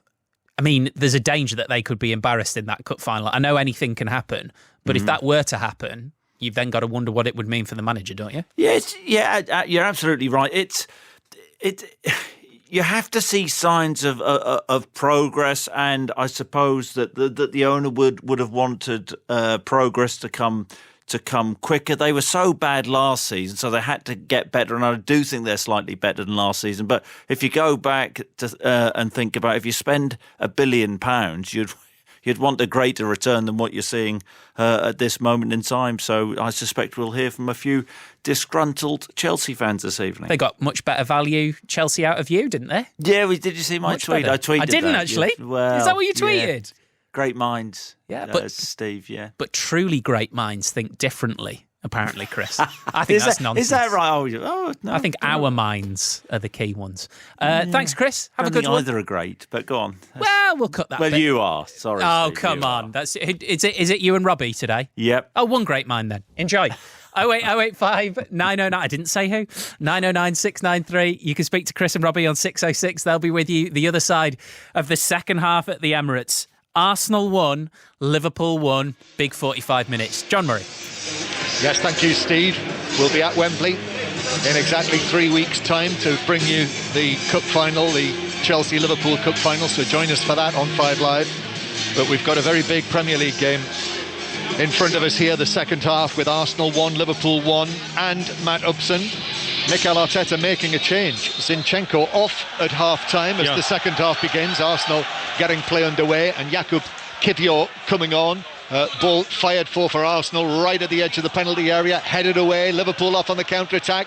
Luis Diaz sprinting away down the left wing, still going the Colombian into the penalty area on the left. Arsenal players getting back, right foot shot in the end. That was blocked by Ben White, and it bounces out to Saka, who's able to play it away to the halfway line, where Van Dijk will take up possession again. Still hundreds of people on their way back to their seats, and they play in full tilt. McAllister with a shot from 35 yards that was not too far wide of the left post. Well, a cracking start from Liverpool, coming out the traps in the second half. McAllister with the strike. It's a fair distance wide, but he strikes it so cleanly from where we're sitting. It's very hard to tell how wide it was, but on the replay, it's a fair bit of distance between the ball and the post. But it's an interesting substitution, whether or not Mikel Arteta just felt that Zinchenko wasn't going to be able to deal well enough with what the onslaught may well be in this second half from Liverpool, because they weren't great in the first half. Well, they didn't have a lot of joy, Liverpool, didn't play at their best, and after that goal, it's almost like a carbon copy of the FA Cup tie, isn't it, where Liverpool go in at half-time so delighted to be drawing the game, and you expect them to be better coming out in this second half. And you do wonder, don't you? Still lots and lots of empty red seats around the stadium. You know, we said right at the end of the first half how stunned the Arsenal supporters would be, possibly like, as you've just described, fearing the worst. It's actually taken them quite a long time to drag themselves back to retake their seats for the second half. And in actual fact, still dozens and dozens of people making their way down the gangway to our left as Liverpool play forward again. Diaz in the area, clips it across, but it was behind Jota and behind everyone else, and actually doesn't go out of play. Alexander-Arnold, right-footed ball across. That was a falling header away on the edge of the 6-yard box from Kiwior, the substitute, as Martinelli tries to reach a ball on the halfway line, but Konate gets there first. Well, Liverpool have just started brilliantly. Another great opportunity. I don't know how there was so much space for Diaz on the right-hand side. Ben White was maybe caught out of position or a little bit advanced, and Liverpool 2 or 3 times in the early stages of this second half have got in behind Arsenal or looking threatening from wide areas. It certainly is a different Liverpool coming out of the dressing room for sure. I noticed that Jurgen Klopp was out very early. He was. Sat down on the bench waiting for the team, almost said his piece and got himself out of the dressing room and came and sat by himself on the bench. We're only through the teams when we get a chance, but Liverpool coming forward again smoothly, and Jones with a shot, right across the face of goal and beyond the far post. It's Diaz and Jones down the left-hand side together, and Arsenal, well, they look as shell-shocked as their supporters. Liverpool could have scored a second here. Unbelievable. More chances in the first 3 minutes of the second half than probably they had in the whole 45 of the first Liverpool. They've come out a different animal, different mentality. Arsenal need to weather this storm and be ready. And Liverpool, while Arsenal look shell-shocked, Liverpool look as though that Gabriel own goal just before half-time has given Jurgen Klopp's side a real lift when Arsenal had played the first half so well, had played Liverpool so well, scored the early goal through Bukayo Saka, his 11th of the season in all competitions. Mikel Arteta down to our left is turning and trying to get the crowd back on side. Actually, he's waving his arms around at the spectators, and his team now, Raya in goal, White, Saliba, Gabriel and substitute Kiwior. then Jorginho and Rice, as Gabriel tangling with Jota, and the ball ran away to the edge of the penalty area where Gabriel was able to chase it. Jota felt he'd been fouled there, but Arsenal with Odegaard, the captain, playing it forward to Saka on the right, of course, Martinelli on the left, and Havertz the man through the middle. Here is Bukayo Saka, but lots of lilac Liverpool shirts back in position, and Saka misplaces the pass across field, got it all wrong, and then turns, arms apart, looks to the heavens above the Emirates Stadium. Not happening. And Mikel Arteta waving his hands in the air. I don't think he can believe the start of this second half from his team, and also how well Liverpool have done. Perhaps that is, for both reasons really. Arsenal not quite at the same level as they started the game. They were so high octane with their press, making all the tackles, being physical. And that moment ago there where Jota's complaining about the foul, I actually think it was a foul. I think he did so well, Jota, to get his body back on the right side of Gabriel. He's still shaking his head, Jota, a bit fuming about it, and I can understand why. I thought Gabriel was the wrong side of him when he fouled him. If Liverpool can seize the moment here, just when Arsenal are in this lull at the start of the second half, they could take a big step towards getting this game won.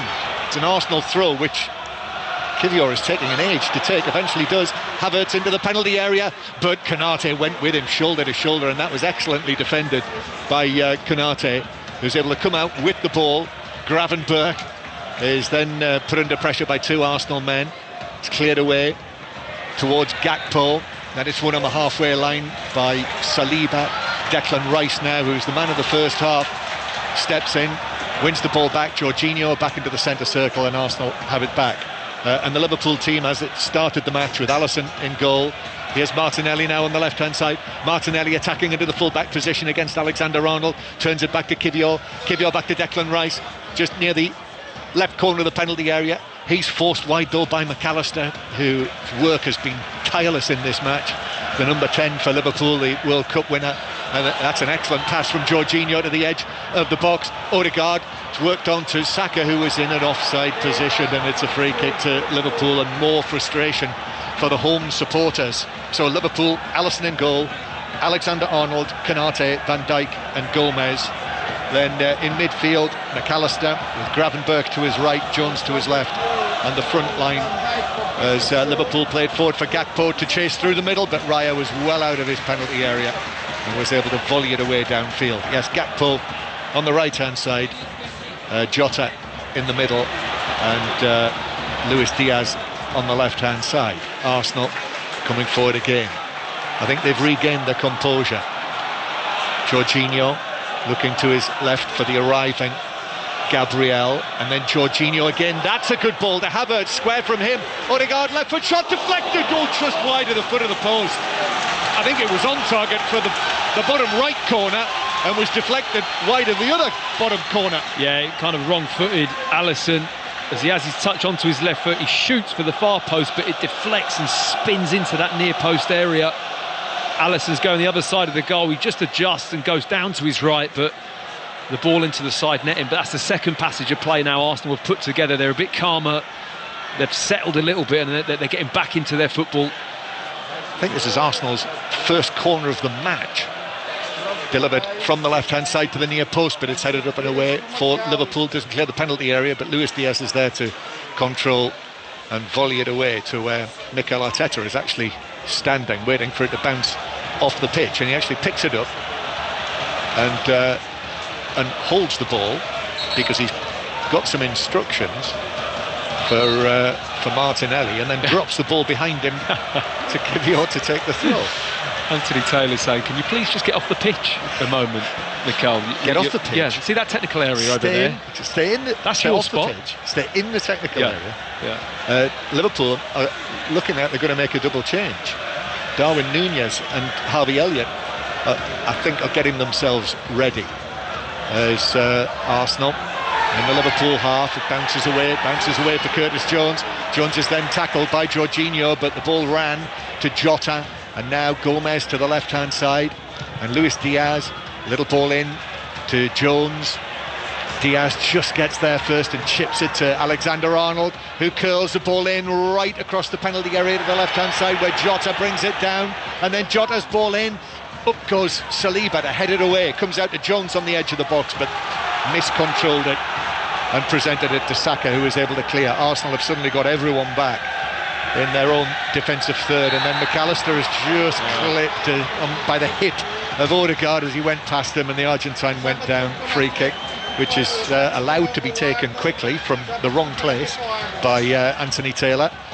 But I don't have a massive problem with that, Matt. I don't know about you. Here's Diaz. Diaz attacking White.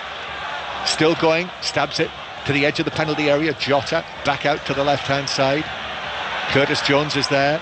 Jones to the edge of the box, but Arsenal are there in numbers. And in the end, Saka takes it down and just volleys it high and long above the centre circle. Havertz battling for this with Konate, and referee Taylor agrees with the Arsenal supporters who felt that Konate had fouled Havertz, and a yellow card comes out straight away.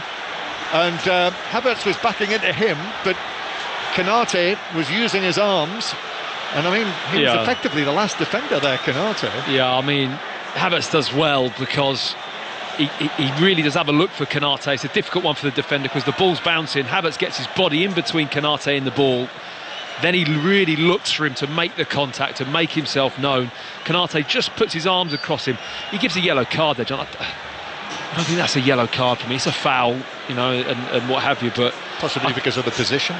Yeah, but then like you say, if it's anything, if you're saying it's that bad, then it's a red card, isn't it? If there's no one in behind him.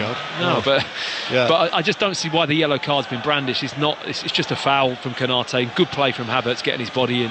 Yellow card nevertheless. 10 minutes gone in the second half. Arsenal 1, Liverpool 1. Manchester City playing tomorrow night. So with this scoreline, Liverpool's lead could be down to 3 points tomorrow. Ball played in from the free kick. In the end, Gabriel, in amongst a crowd of players, got to it but couldn't direct it on target, and it's wide and behind, and it's a goal kick to Liverpool. Just threw himself at it beyond Konate. Came off his shoulder, maybe. Should do better. Yeah, such a central free kick, and Odegaard managed to put an angle and a bit of curve on it. It was a brilliant ball in. And now Gakpo has gone down as the ball was played forward for him. Gabriel, and that's a yellow card for Gabriel. I guess using his arm on Gakpo, who went straight down to ground, just forward and right of the centre circle. So that yellow card for Gabriel almost matches up the Konate yellow card for Liverpool. Well, he just turns and puts his arm out, Gabriel, to try and block the run of Gakpo. Catches him just with the palm of his hand in his face. Gakpo goes down. Anthony Taylor decided very quickly, didn't he? Really saw it and just ran straight over with the yellow card in his hand. And triple again, change. another soft one for me. Triple change for Liverpool. And Alexander-Arnold coming off, so having made his return to the starting lineup, Trent Alexander-Arnold. Liverpool, after Szoboszlai has injured his hamstring, not involved at all today. They're taking no risks with Alexander-Arnold, so he's off. Gakpo also making way.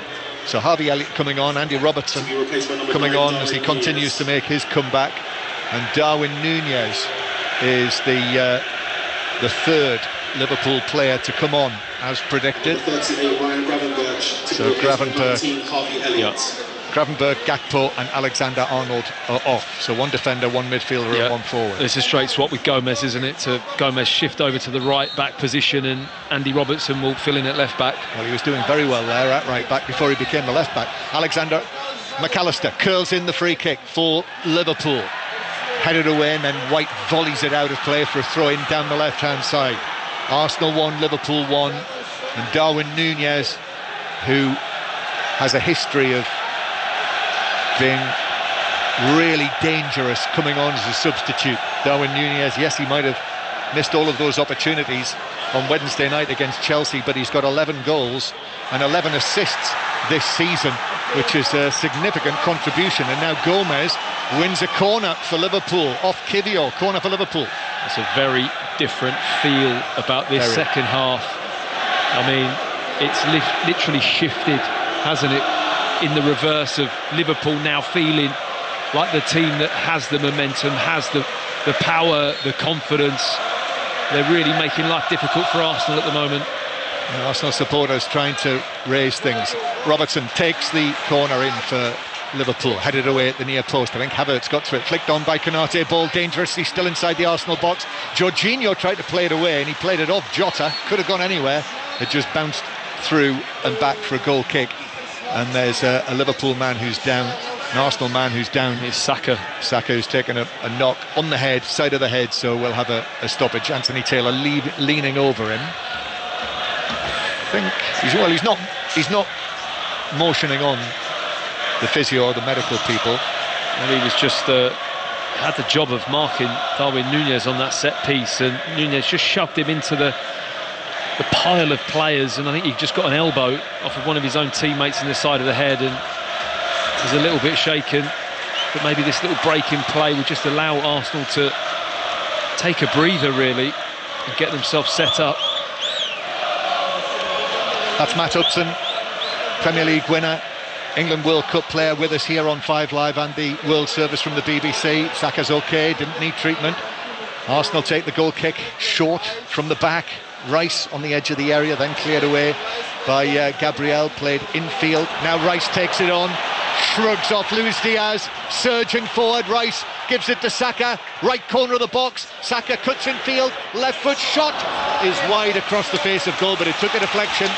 It took a little glance off Darwin Núñez actually, which carried it across goal and out of play for an Arsenal corner. A surging, driving run from Declan Rice, wins the ball, pushes through the heart of the midfield, and Saka receives it wide on the right, comes inside on his left foot. Darwin Núñez knows what he wants to do. He wants to just bend that in the far post, and does well just to get his foot across and make a slight deflection. So the corner, with the score 1-1 in front of the North Bank stand, is delivered in towards the near post, and goalkeeper came for it, Alisson. There were a number of players in there, and the final touch was off possibly Kai Havertz. There was a whole group of players there, deflected wide of the near post and behind for a goal kick. The set plays haven't really got going yet for Arsenal. It's been a brilliant source of goals for them this season. They've been outstanding at corners, they really have. They've had limited opportunity to really test Liverpool, who when they have, Liverpool have stood up well. Arsenal 1, Liverpool 1, and Jota from the Alisson goal kick. Jota controlled that in the centre circle, unchallenged. Jota then carries it to the edge of the box. Luis Diaz with a right foot shot, a sweeping effort, but it was straight at Raya, who was able to gather the ball into his midriff, and then with a slicing motion, clearing the ball downfield for Martinelli to chase, but he doesn't get any chains out of Konate. How well has he done in those situations, Konate? Very well. He's been brilliant. Physically, he's been superb for Liverpool today. Now here's Harvey Elliott with a run down the right wing from him, his first real involvement in the game, one of the three substitutes who came on. But Arsenal have got the ball back inside their own half. Declan Rice, so impressive there again with the way that he carried that ball forward. Feels almost as though he's got to lift this Arsenal performance back up to that level. Well, things like that do. Those kind of moments, those surging pieces of aggression and powerful running really do get the crowd lifted, and his own teammates see that. You know, he leads by example very well, just naturally in that sense. So 1-1. Arsenal have already made one change with Kivior coming on. Trossard among the substitutes. No Gabriel Jesus, by the way, if you weren't listening earlier. Here's Martinelli on the left-hand side. Martinelli playing the ball forward for Havertz. Havertz down the left-hand side. McAllister trying to chase him into the penalty area. The two of them come together. Havertz goes down, but Anthony Taylor put himself in a great position there. He ran round behind the line of the players who were running, and he had a great view on that, and he immediately said that's a good challenge by McAllister. It's more a coming together. He was indicating both players coming together, colliding. I tend to agree. I think Havertz can do a bit better if he just has that touch and is more positive the way he goes across him. He tries to do the right thing in my view, because McAllister has the inside line.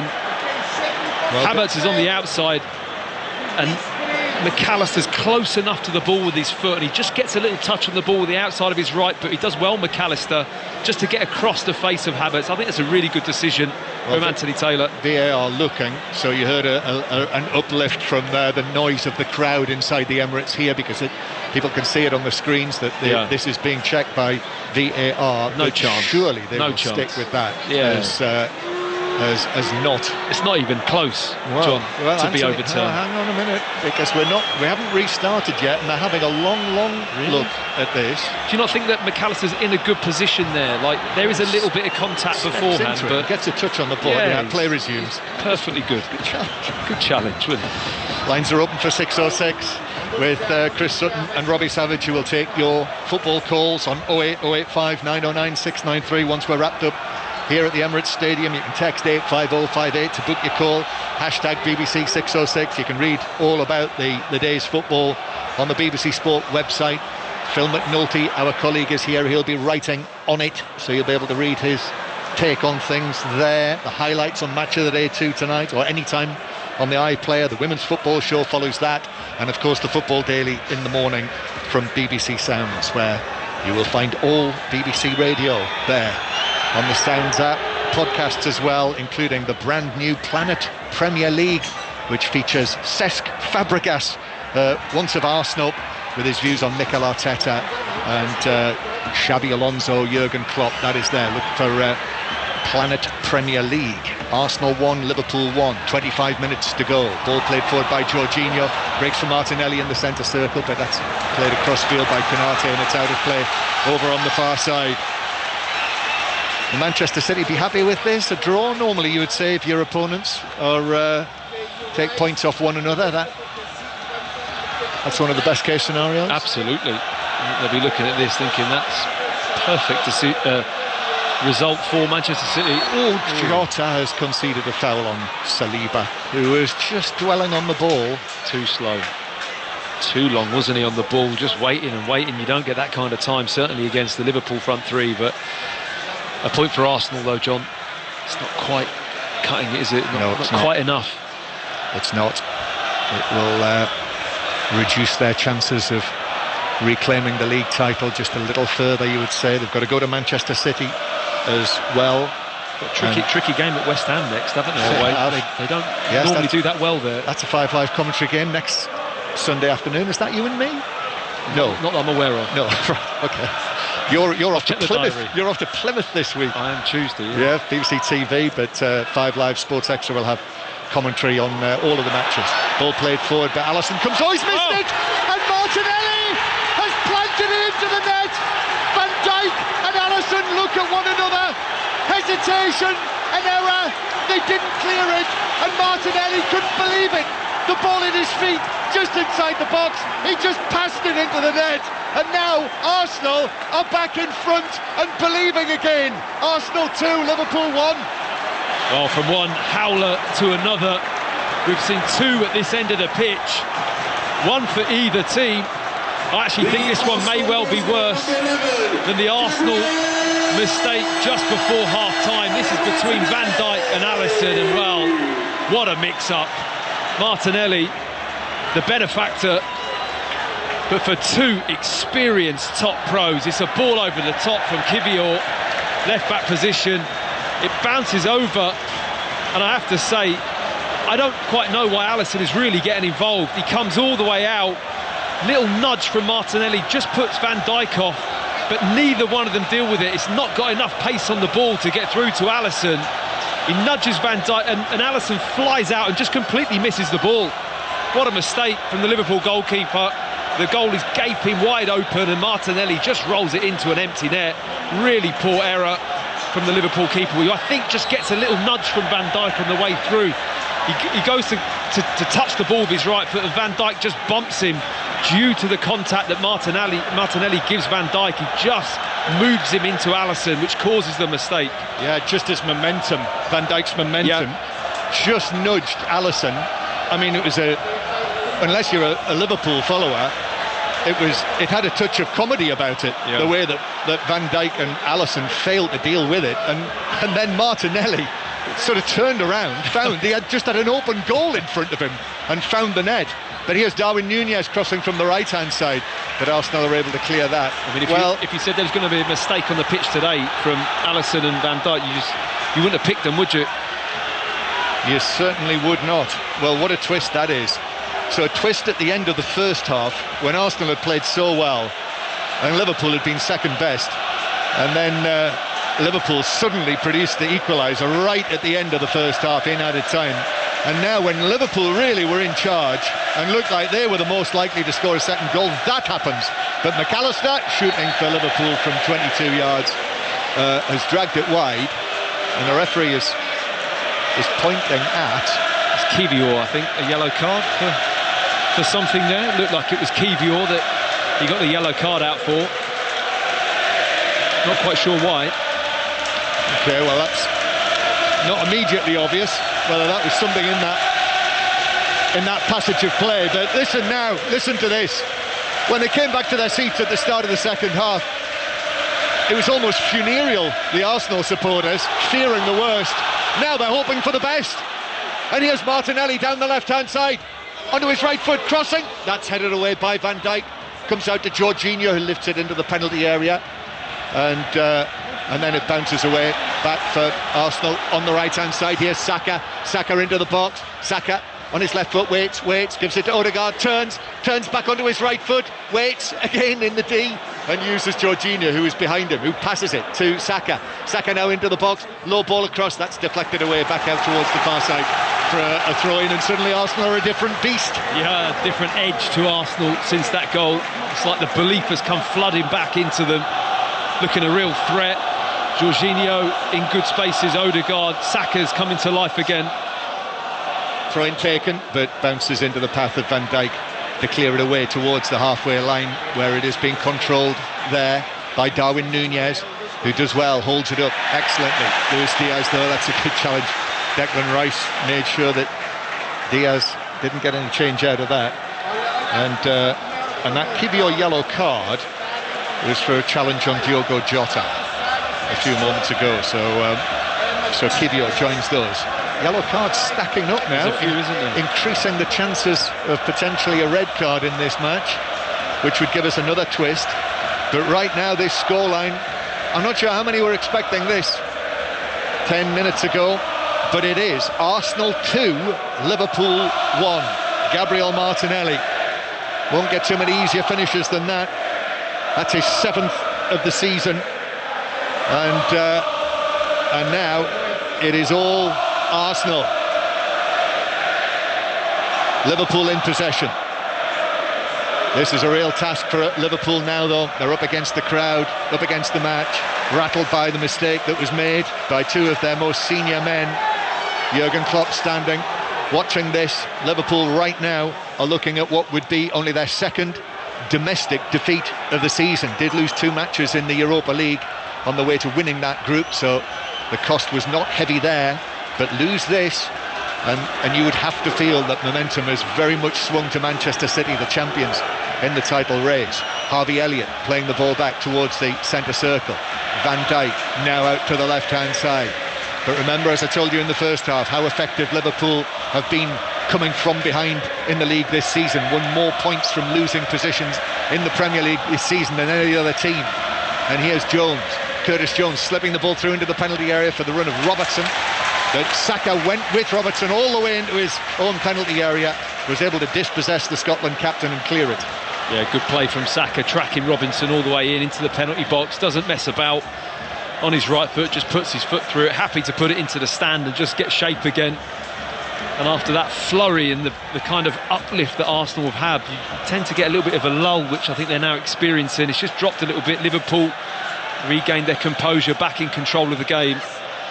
Liverpool with it on the right-hand side, just down in front of us. Our position today, well to the right of the halfway line. Jota. We're in a low position here, just looking across the heads of the players. Arsenal behind the ball with all of their men, through towards McAllister, but Odegaard is in with a challenge on McAllister. Comes back to the halfway line. Robertson to the left-hand side. Luis Diaz is there. Núñez in a central position. Diaz trying to weave his way in field, but Arsenal effective. A new feel to this Arsenal side now after that second goal. The belief has returned. Konate passing it to Harvey Elliott, blonde hair bobbing. He plays the ball through for Gomez to latch onto that, but Kivior in with a challenge to put it out of play for a throw-in. And we're going to have another Arsenal change now. So Mikel Arteta just seeing the moment, Leandro Trossard coming on for Martinelli. Substitution, Gabriel Martinelli. So having scored the goal that might turn out to be the winner, Martinelli leaves the field and Trossard comes on to bring a little more energy. And I think some real quality. You know, we talk about Martinelli, he's had a really good game, I have to say. He's been under pressure a lot from Trossard for his position in the team, and he's fully justified his selection in the starting 11 today. Martinelli, he's been brilliant right from the off, but Trossard has such a clinical way about he plays. He's a great goal scorer. Given the amount of minutes he's played, his goal scoring record is very good for Arsenal. And a very good goal scoring record against Liverpool, for that matter. Raya with a catch from Gomez's cross, gives the ball out quickly, but then Arsenal play it downfield, and actually it's out of play for a throw into Liverpool halfway inside their own half. Do you remember his hat-trick for Brighton at Anfield last season? I do remember that, yes. Yeah, did that not end up like 4-4 or something? 4-3 I think it was. 4-3 was it? I think it was 4. I think it was a draw. De Zerbi's, was it his first game? Or? Might have been his first game. From what I remember, I think that Brighton went like 4-3-0 up or 4-1 up or something, and the usual Anfield comeback, I think. Yes. And so somebody will put us right. Yeah. I think you're right, Matt. Arsenal 2, Liverpool 1. Here's Rice. Rice shrugs off McAllister, leaves him on a heap on the ground. Just took the ball away from him. And then the pass is a little short to White, but Odegaard is able to turn against Van Dijk, who recovered extremely well, and then trips over Odegaard, who was on the ground. It's like one of those party tricks, wasn't it? He was sitting behind him and he fell over him. But Liverpool continue to bring the ball downfield. Here's Luis Diaz bringing it in from the left-hand side. Odegaard has stayed down. I think Van Dijk might have actually stepped on him as he fell over him. Hence Odegaard has stayed down. McAllister now playing it to the edge of the box. Anthony Taylor, though, hasn't got too much sympathy for him. He's feeling his back, the Arsenal captain. He's getting back up. Yeah, and Liverpool are in no mood to put the ball out of play. No. McAllister tries to find the pass, which he does to Jota. Now Gomez has crossed to Kivior, quickly onto Gomez to block it away behind. And it's another corner to Liverpool from the right. Yeah, well, it wasn't a head injury to Odegaard, and he's back up and trotting back into his own penalty box. I can understand why Liverpool just have the appetite to think, well, we'll play on. We're happy just to try and probe and score a goal. And this is another tricky situation for Arsenal. Liverpool do carry a really good threat actually as well from set plays. They've been dangerous this season. They've got some good headers of the ball, with Nunez now on the pitch as well. Andy Robertson with the corner. 2-1 Arsenal lead. Robertson left-footed into the near post, but that's headed up and away. Havertz comes out to the edge of the box. McAllister shoots! Might have taken a deflection. Raya was diving down to his left. Whether he had it covered or not, I don't know. But it whizzed by the foot of the post. Yeah, I don't think he strikes it quite as cleanly as he wants. He gets good accuracy on it in terms of the contacts there. It probably rolls a couple of feet wide of Raya's left-hand post. But it's a tough ball to strike. It's falling out of the sky, and McAllister tries to hit it on the full. Difficult one to hit the target with any power. But the bigger concern is Saka at the moment for Arsenal, getting treatment from the Arsenal physio on his right knee, it looks like. Yeah, he's down in the D on the edge of the area, so we've got a little stoppage here. We're already into the last 15 minutes, Matt. It's been an eventful second half, hasn't it? Fascinating. Yeah. 1-1 in the Premier League 6 weeks ago at Anfield. Now Arsenal 2-1 up here. Could take 4 points off Liverpool this season. That would be damaging. Liverpool, who have to play Manchester City at Anfield. That'll be the weekend of March the 9th, and we should find out the exact time of that match over the course of the next week, I would think. Still not being confirmed. Likewise, Arsenal have got to go to Manchester City on the weekend of the 30th of March. Saka has received treatment, so he'll have to leave the field. Is he okay? Such an important man. Scored the opening goal here for Arsenal. Got the early goal that they wanted. I mean, the amount of times he goes off. It's got to go off. Jonathan, the amount of times he does go off, though, and then he starts the next game. I mean, he gets kicked about every game, Bukayo Saka. His appearance record is phenomenal, given the amount of times he ends up in a heap on the floor. So Reece Nelson. Number 24, Reece Nelson. Reece Nelson, who started the cup match here 4 weeks ago. Reece Nelson with Trossard on the field. Nelson's going over to the right-hand side too, so it's a straight swap for Saka. So that is Arsenal's third change. Arsenal leading by 2 goals to 1. Liverpool facing only their second domestic defeat of the season. The leaders behind here, having pegged it back to 1-1 just before half-time. But Martinelli's goal after the Alisson-Van Dijk mix-up is proving to be the difference right now, with only 11 minutes of the 90 to play. Ball out of play for a throw into Arsenal, halfway inside their own half. Kivior to take this. Kivior runs right in front of Jurgen Klopp and takes the throw. Konate heads it back. Nodded forward by Rice. That bounces down. Van Dijk under pressure. Can only head it out of play. Throw in taken by Trossard for Nelson down the left-hand side. Konate puts the challenge in on him, and it was a foul throw, I think. Yeah. Foul throw by Kivior. Yeah, looks so it comes back for Liverpool. Looks like it. Anthony Taylor signalling to the players that the throw-in wasn't good. Maybe stepped onto the pitch, possibly. Yeah, possibly. And, so it's a throw-in for Liverpool. 2-1. Everyone here inside the Emirates Stadium on this grey North London afternoon, absolutely enraptured by this. Theo Walcott's in the crowd, I'm told. So is Olivier Giroud, who's here today. And also Sia Khaleesi, the South African Rugby Union World Cup winning captain, is here. I saw him doing selfies with anyone and everyone. And they're all watching as Alisson, long downfield from him. Ball headed out of play by Jorginho. Alisson, who up to this point, arguably the Premier League goalkeeper of the season, challenged by Vicario, who had an uncomfortable game yesterday for Tottenham. I mean, it's funny with Steve Crossman asking Shay Given about Raya and the goalkeepers, and it's ended up being the goalkeeper that everyone looks at to think, well, he is the best in the Premier League, making the error that could really define or cost Liverpool this game. 2-1 Arsenal lead, could be the first defeat since Jurgen Klopp's big announcement for Liverpool. Cleared away on the edge of the box by Gabriel. Here's Harvey Elliott again. Elliott, Liverpool in this lilac kit, lilac purple two-tone. Jones back towards Van Dijk with the turquoise boots on.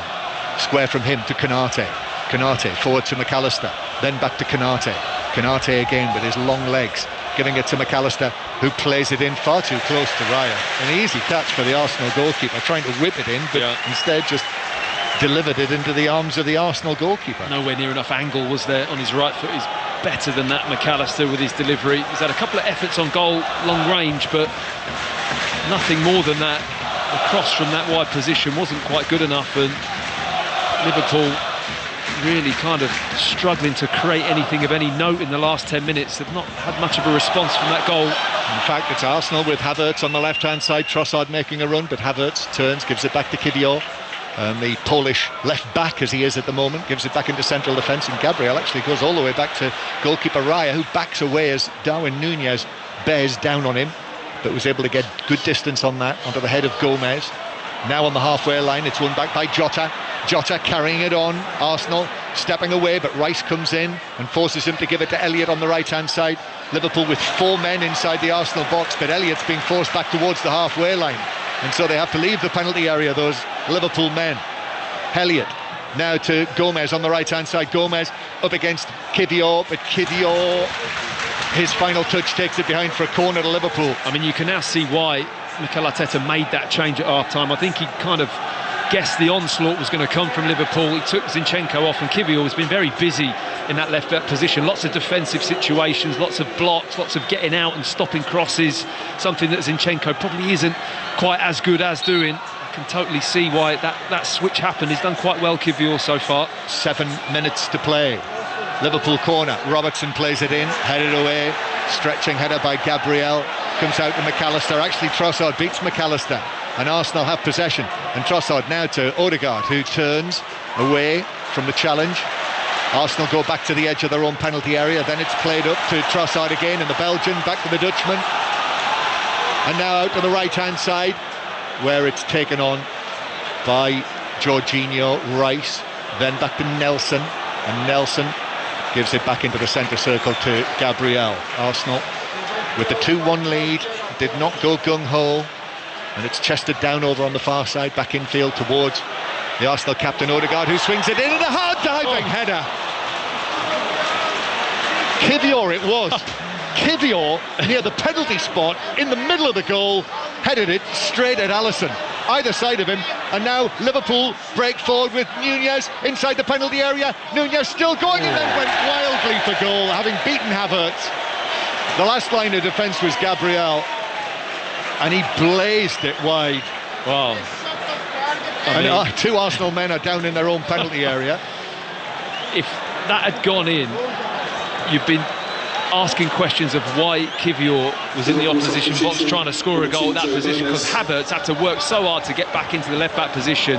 Liverpool identifying the Arsenal left-back was way advanced up the pitch, and Nunez should do better, really. It's a bit of a rash strike at goal, blazes the ball over the crossbar, but, you know, well done Kai Havertz for seeing that, and he sprinted the whole, probably half a pitch to get back in and make life difficult for Nunez. Well, this is an interesting move, chasing the game.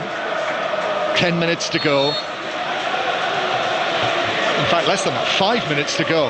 5 minutes to go, and Jurgen Klopp brings on Thiago Alcantara for his first appearance since April. He's been out for a long time, all of those months having had a hip operation, and he takes off Joe Gomez, so it's a gamble. Elliott playing it forward, lands on the back of Darwin Nunez, who's in an offside position, and it's a free kick to Arsenal. 10 yards inside their own half. Might be a good time, Matt, to mention the fact that these are the 2 teams that have scored more goals in added time this season in the Premier League than anyone else. 7 each. 7 goals in added time. And admittedly, we have more added time now, but even so, that's some figure. So don't go anywhere. Probably the time to mention it. I think so. I agree, because you just feel there's maybe a twist in this game yet. So the free kick for the offside. Raya watches that as he strikes it downfield, a little bit like he'd hit a driver off the tee. Was just watching that as it was deflected out of play for what Anthony Taylor says is a Liverpool throw. Now that's not gone down well. I think Arsenal felt that the final touch should have resulted in a throw to them. To be honest, it was over the heads of hundreds of people who were on their feet down there, and I think I might just have to get to my feet here, Matt, as Diaz has it down in his own right back area. Elliott then clears it out towards the left hand side, and Robertson is there. Robertson keeps it in play, then passes it to Thiago. Must feel great for him to be back on the field, but there is a real job to be done here. Liverpool facing what would be just their 2nd Premier League defeat of the season. Quite a setback. Manchester City will be loving this. I think would have favoured a draw, but certainly won't be complaining about Liverpool losing. Manchester City at Brentford tomorrow night. We'll have updates on that during the Monday Night Club with Kelly Cates actually tomorrow from 7 on 5 Live Sport. Here is Thiago on the left hand side, and then back it goes from Robertson to the halfway line to Van Dijk. I make it, we've got 3 minutes to go, 3 minutes of the 90 to play, then added time. Elliott with the ball, but Arsenal have got everyone back behind it. Comes back to Konaté, then Elliott again. Elliott, little touch from Jota. Back out to Elliott, who's now moving infield. Left-footed ball curled into the box. That's headed away, down and away by Reece Nelson on the edge of his own box. And then Havertz runs into Konaté. And Konaté, has blocked him. And that is a yellow card. That's his 2nd yellow. And Liverpool are down to 10 men. Ibrahima Konaté is sent off for blocking Kai Havertz 10 yards inside the Arsenal half, but they were breaking away. Jurgen Klopp turns away with a sarcastic smile on his face and claps his hands, but they're down to 10 men. Liverpool losing 2-1, and now 10 men for the remaining minutes. Well, there's something about North London and red cards for Liverpool. It hasn't been a good place, and I take myself back to the first one, which I didn't particularly agree with from Anthony Taylor. The one with Havertz, again, both fouls, both bookings have been on Havertz. That one there, it is a bit cynical. Havertz turning into him, knocks it past him, runs into him. It is a block from Konaté, but both of them are pretty light, to be honest. I mean, it's harsh that he finds himself off the pitch. Now the referee's given and there was a challenge actually on Havertz down in the Liverpool right back area, and the referee has just walked across now to have a word. It was Van Dijk who put in the challenge and landed on the top of Kai Havertz, and now there's a little bit of a disagreement between Alisson and Odegaard. Alisson's trying to place the ball on the ground, and Odegaard's getting in his way, and Anthony Taylor saying to Alisson, no, you've got to take it down right back towards where Havertz was on the ground. And now play gets underway again. The score, Arsenal 2, Liverpool 1. Liverpool down to 10 men, and Liverpool have given it away, and Reece Nelson's taking it round the outside on the right. Nelson's cross blocked by Robertson. Ball bounces out. Robertson and Nelson chasing for it. Robertson might have nudged Nelson over. No, says referee Taylor. Not a free kick. Then Darwin Núñez and Gabriel tangle in the centre circle. Núñez felt that he was fouled, and the ball is with David Raya, and referee Taylor is showing he's given the free kick Arsenal's way in the centre circle for Darwin Núñez's challenge on Gabriel. And it's a yellow card from Núñez for his reaction here. He really throws his arms. Whether or not he throws them at the referee, I'm not sure he does, to be honest. I think Anthony Taylor takes it as dissent, really, in terms of the body language of Darwin Núñez, but I just think it's the frustration that he feels. He kind of just punches or throws his arms in the air. Free kick for Arsenal. I assume it was the yellow card for Núñez anyway. I presume so. Yeah. So it's 7 minutes of added time. Wow. Liverpool facing, and there's another yellow card. This is for William Saliba delaying the taking of the free kick, so that's for time wasting. They are stacking up, aren't they? They really are. I'm not surprised someone was sent off. No. So Konate's gone, so he'll be suspended for the Burnley match next Saturday. That's a 5 Live commentary game next Saturday afternoon, the 3 o'clock kickoff. Ball played forward by Saliba, but that's all the way through for a goal kick. So 7 minutes. So we are in added time now. These two teams, the late goals specialists, but Liverpool facing another defeat in North London, just like September. In that match, they had Curtis Jones and Diogo Jota sent off, lost 2-1. Here, they've had Konate sent off, and they're losing 2-1. Ball headed forward for Trossard. Trossard takes on, beats Elliott down the left-hand side. Trossard's now away into the box. Still, the angle's tight. Shoots on! Straight through Alisson, and in! Trossard scores! He makes it 3-1 to Arsenal! And for only the second time in a domestic match this season, Liverpool will be beaten surely. 3-1 now, in added time. Yet another late goal for Arsenal. That should clinch it.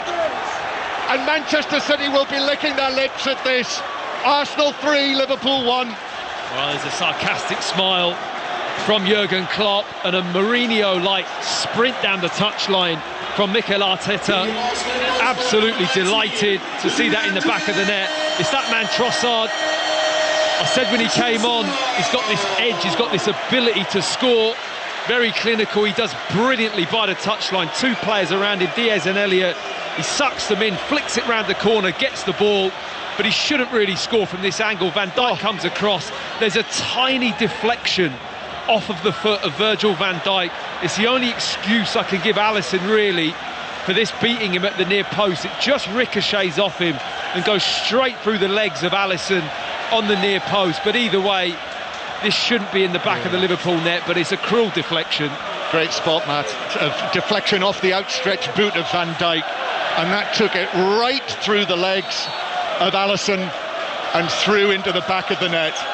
Arsenal 3, Liverpool 1, and Liverpool, having had the 2 very good wins and good performances in the 2 matches immediately following Jurgen Klopp's announcement of his departure at the end of the season, things turn against them in their first away match since that disappointment. Konate sent off, and now a 3rd goal for Arsenal, and Liverpool must be beaten here. No more Salah for them today. They've covered for his absence extremely well. This is the 7th match that Salah has missed in a row. But Arsenal, this is just what they needed. They actually probably couldn't have afforded anything less than this. It was essential. And comes back to the old question, who wants it most? Who is it most important for? Really, it was most important for Arsenal, and they're going to win it. Yeah, I think so. I think the first half display showed what it meant for Arsenal. They suffered early on in the second half, and obviously the disappointment of the end of the first, but they've come back really strong. Diaz is taken out on the halfway line. That's going to be another yellow card. Declan Rice just stepped into his path. There were plenty of defenders back, so it's just a yellow card for Declan Rice, but that was quite blatant. I mean, there must be half the players on the pitch on a yellow card almost. Arsenal have had 1, 2, 3, 4, 5. Yeah. Liverpool have had 1, 2, 3 and a red card. So 4 yellows, one of which became a red card. Yeah. And we mentioned, didn't we, Trossard's goal-scoring record against Liverpool. 5 goals against them, including that hat-trick last season for Brighton at Anfield. Now he's got another one. And we will have the interviews during the course of 6:06. The lines are open. Robbie Savage and Chris Sutton taking your calls on 08085 909 693. They'll be about probably 5 minutes away, because in the 7 minutes of added time, we're now in the 6th of those. And is that another yellow card? Another yellow. I mean, the reaction of Kai Havertz there was just completely unnecessary. Well, Havertz he wasn't happy with the decision, and he literally shoved the linesman, Anthony Taylor. Yeah, it was a bit weird. He just made contact with him, maybe a bit accidentally, but it was just too much really in this situation. I mean, I think Havertz has had a good afternoon, to be honest. He hasn't got his goal, which you may not expect, but he's just been a real nuisance, used his body well. He's been a bit of a battering ram at times, but it's been effective for Arsenal, and he's put a lot of work in. But he's also got himself overheated as well, and that's resulted in the yellow card and that collision with the assistant. And Odegaard loses it on the halfway line. Elliott, we're now in the 6th minute of added time. Elliott taking it on through the middle, but Arsenal on the way to what will this season certainly be a famous victory. All of those famous goals for Arsenal players against Liverpool teams that I was mentioning at Celebration Corner outside the Emirates. Well, they might have another one for that list, depending on where this takes them. It will take Arsenal into second again, and within 2 points of Liverpool. And tomorrow, Manchester City could move also to within 2 points of Liverpool. Here's McAllister. What a title race. Yes, it's tightened it up significantly. Ball bounces off Jota and all the way through to Raya, who eventually picks this up, just waits for Darwin Núñez, just draws him towards him. And I think that's it. And we've got 40 seconds left to go. And North London, this part of North London, in great voice now. What a contrast this is to the scene right at the end of the first half, and indeed the opening minutes of the second, when it looked like Liverpool were any moment away from getting another goal and going in front in this match. And in fact, now it's been won back illegally by Jorginho, who says that it was a high foot. Jorginho complains about that, but it's a free kick to Liverpool. Yeah, he can't believe it. Jorginho feels that he just won that ball fairly, and I think it might have been Odegaard who would have been in on goal. Luis Diaz now down the right-hand side, but it's too late. 3-1, and indeed, there it is. There is the final whistle. And Arsenal players drop to the turf after the sheer effort that they've put in here today. This was billed as the match Arsenal had to win against the leaders Liverpool, and they've won it 3-1, and things tighten up at the top end of the Premier League table as Liverpool lose for only the second time domestically this season. Matt Upson. I think we can confirm that it is a 3-horse race now, this Premier League title. Arsenal bringing themselves right back into the fold with a victory that was really hard earned, to be honest. First half performance was very, very good. Should have gone in at half-time ahead, absolutely no doubt in that. But the way they weathered the storm in the second half, Liverpool starting brilliantly. The mistakes from Alisson and Van Dijk to lead to that second goal was a blow. But then Arsenal really settled well. Good third goal. And I just think that it just gives that belief back into the team that's been lacking, that they can score goals against top opposition. It was important. They got a few in the back of the net tonight for me, certainly at home. They need to be more cutting, have more cutting edge, and they've done that against a really top team. You can see it. Certainly this is a result that has injected belief back into Arsenal, as Matt Upson says, and they needed it.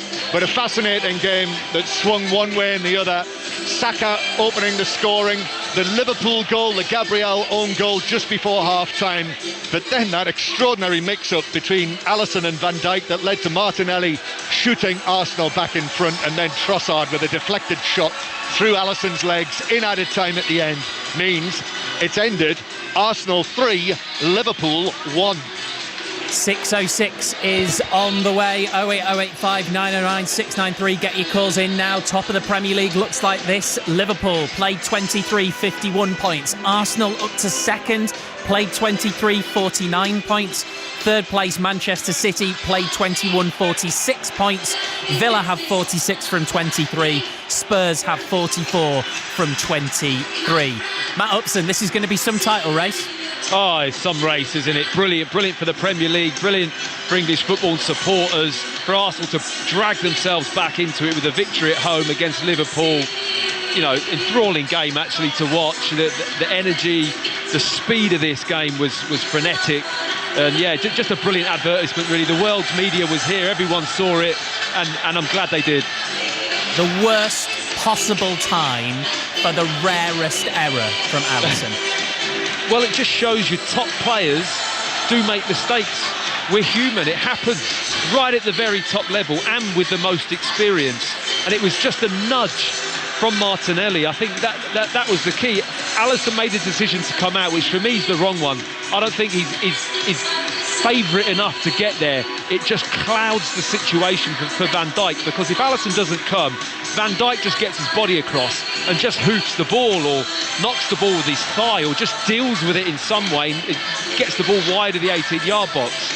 But he doesn't. He tries to get out of the way to allow Alisson to come and deal with it. And that little nudge from Martinelli just bumps him into Alisson, that nudges Alisson's foot. He completely misses the ball, and then you've just got chaos. And the decision for Alisson to come was the problem. I think that just clouded the whole picture. Some great celebrations from the Arsenal players who are on a proper lap of honour here. Declan Rice right at the fore of it, and some great moves as well to voulez-vous. Well, you did ask who wanted it more, John. Well, exactly. you could almost see, Matt, on the faces of the Arsenal players, the belief that this has given them. Yeah, absolutely. They needed it. They needed a lift. They've had a bit of a rough, bumpy ride. You know, the performance and the way it went down here against Liverpool, the game against West Ham, which was a real blow to have that kind of possession and those amount of shots on goal and not to be able to finish. There was doubt starting to creep in, I think, that they're capable of being ruthless in front of goal, and they were much, much better today. They started well. The work rate is there. The desire is there from the players. They've just got to put it together, and, you know, I think they've given themselves a really good chance. Yeah, let's not completely forget about Aston Villa either, who we haven't mentioned there, who are also on 46 points. I mentioned them, John. Did you? Sorry. I put them in my league. I went as far as Tottenham. So what are we saying, 4-horse race then? Well, are we saying that, John? I was looking at one of those predictors earlier today who were giving Arsenal 3% of a chance of winning. I mean, I don't know why I'm even mentioning it, because I absolutely hate. Let's leave it. I hate them.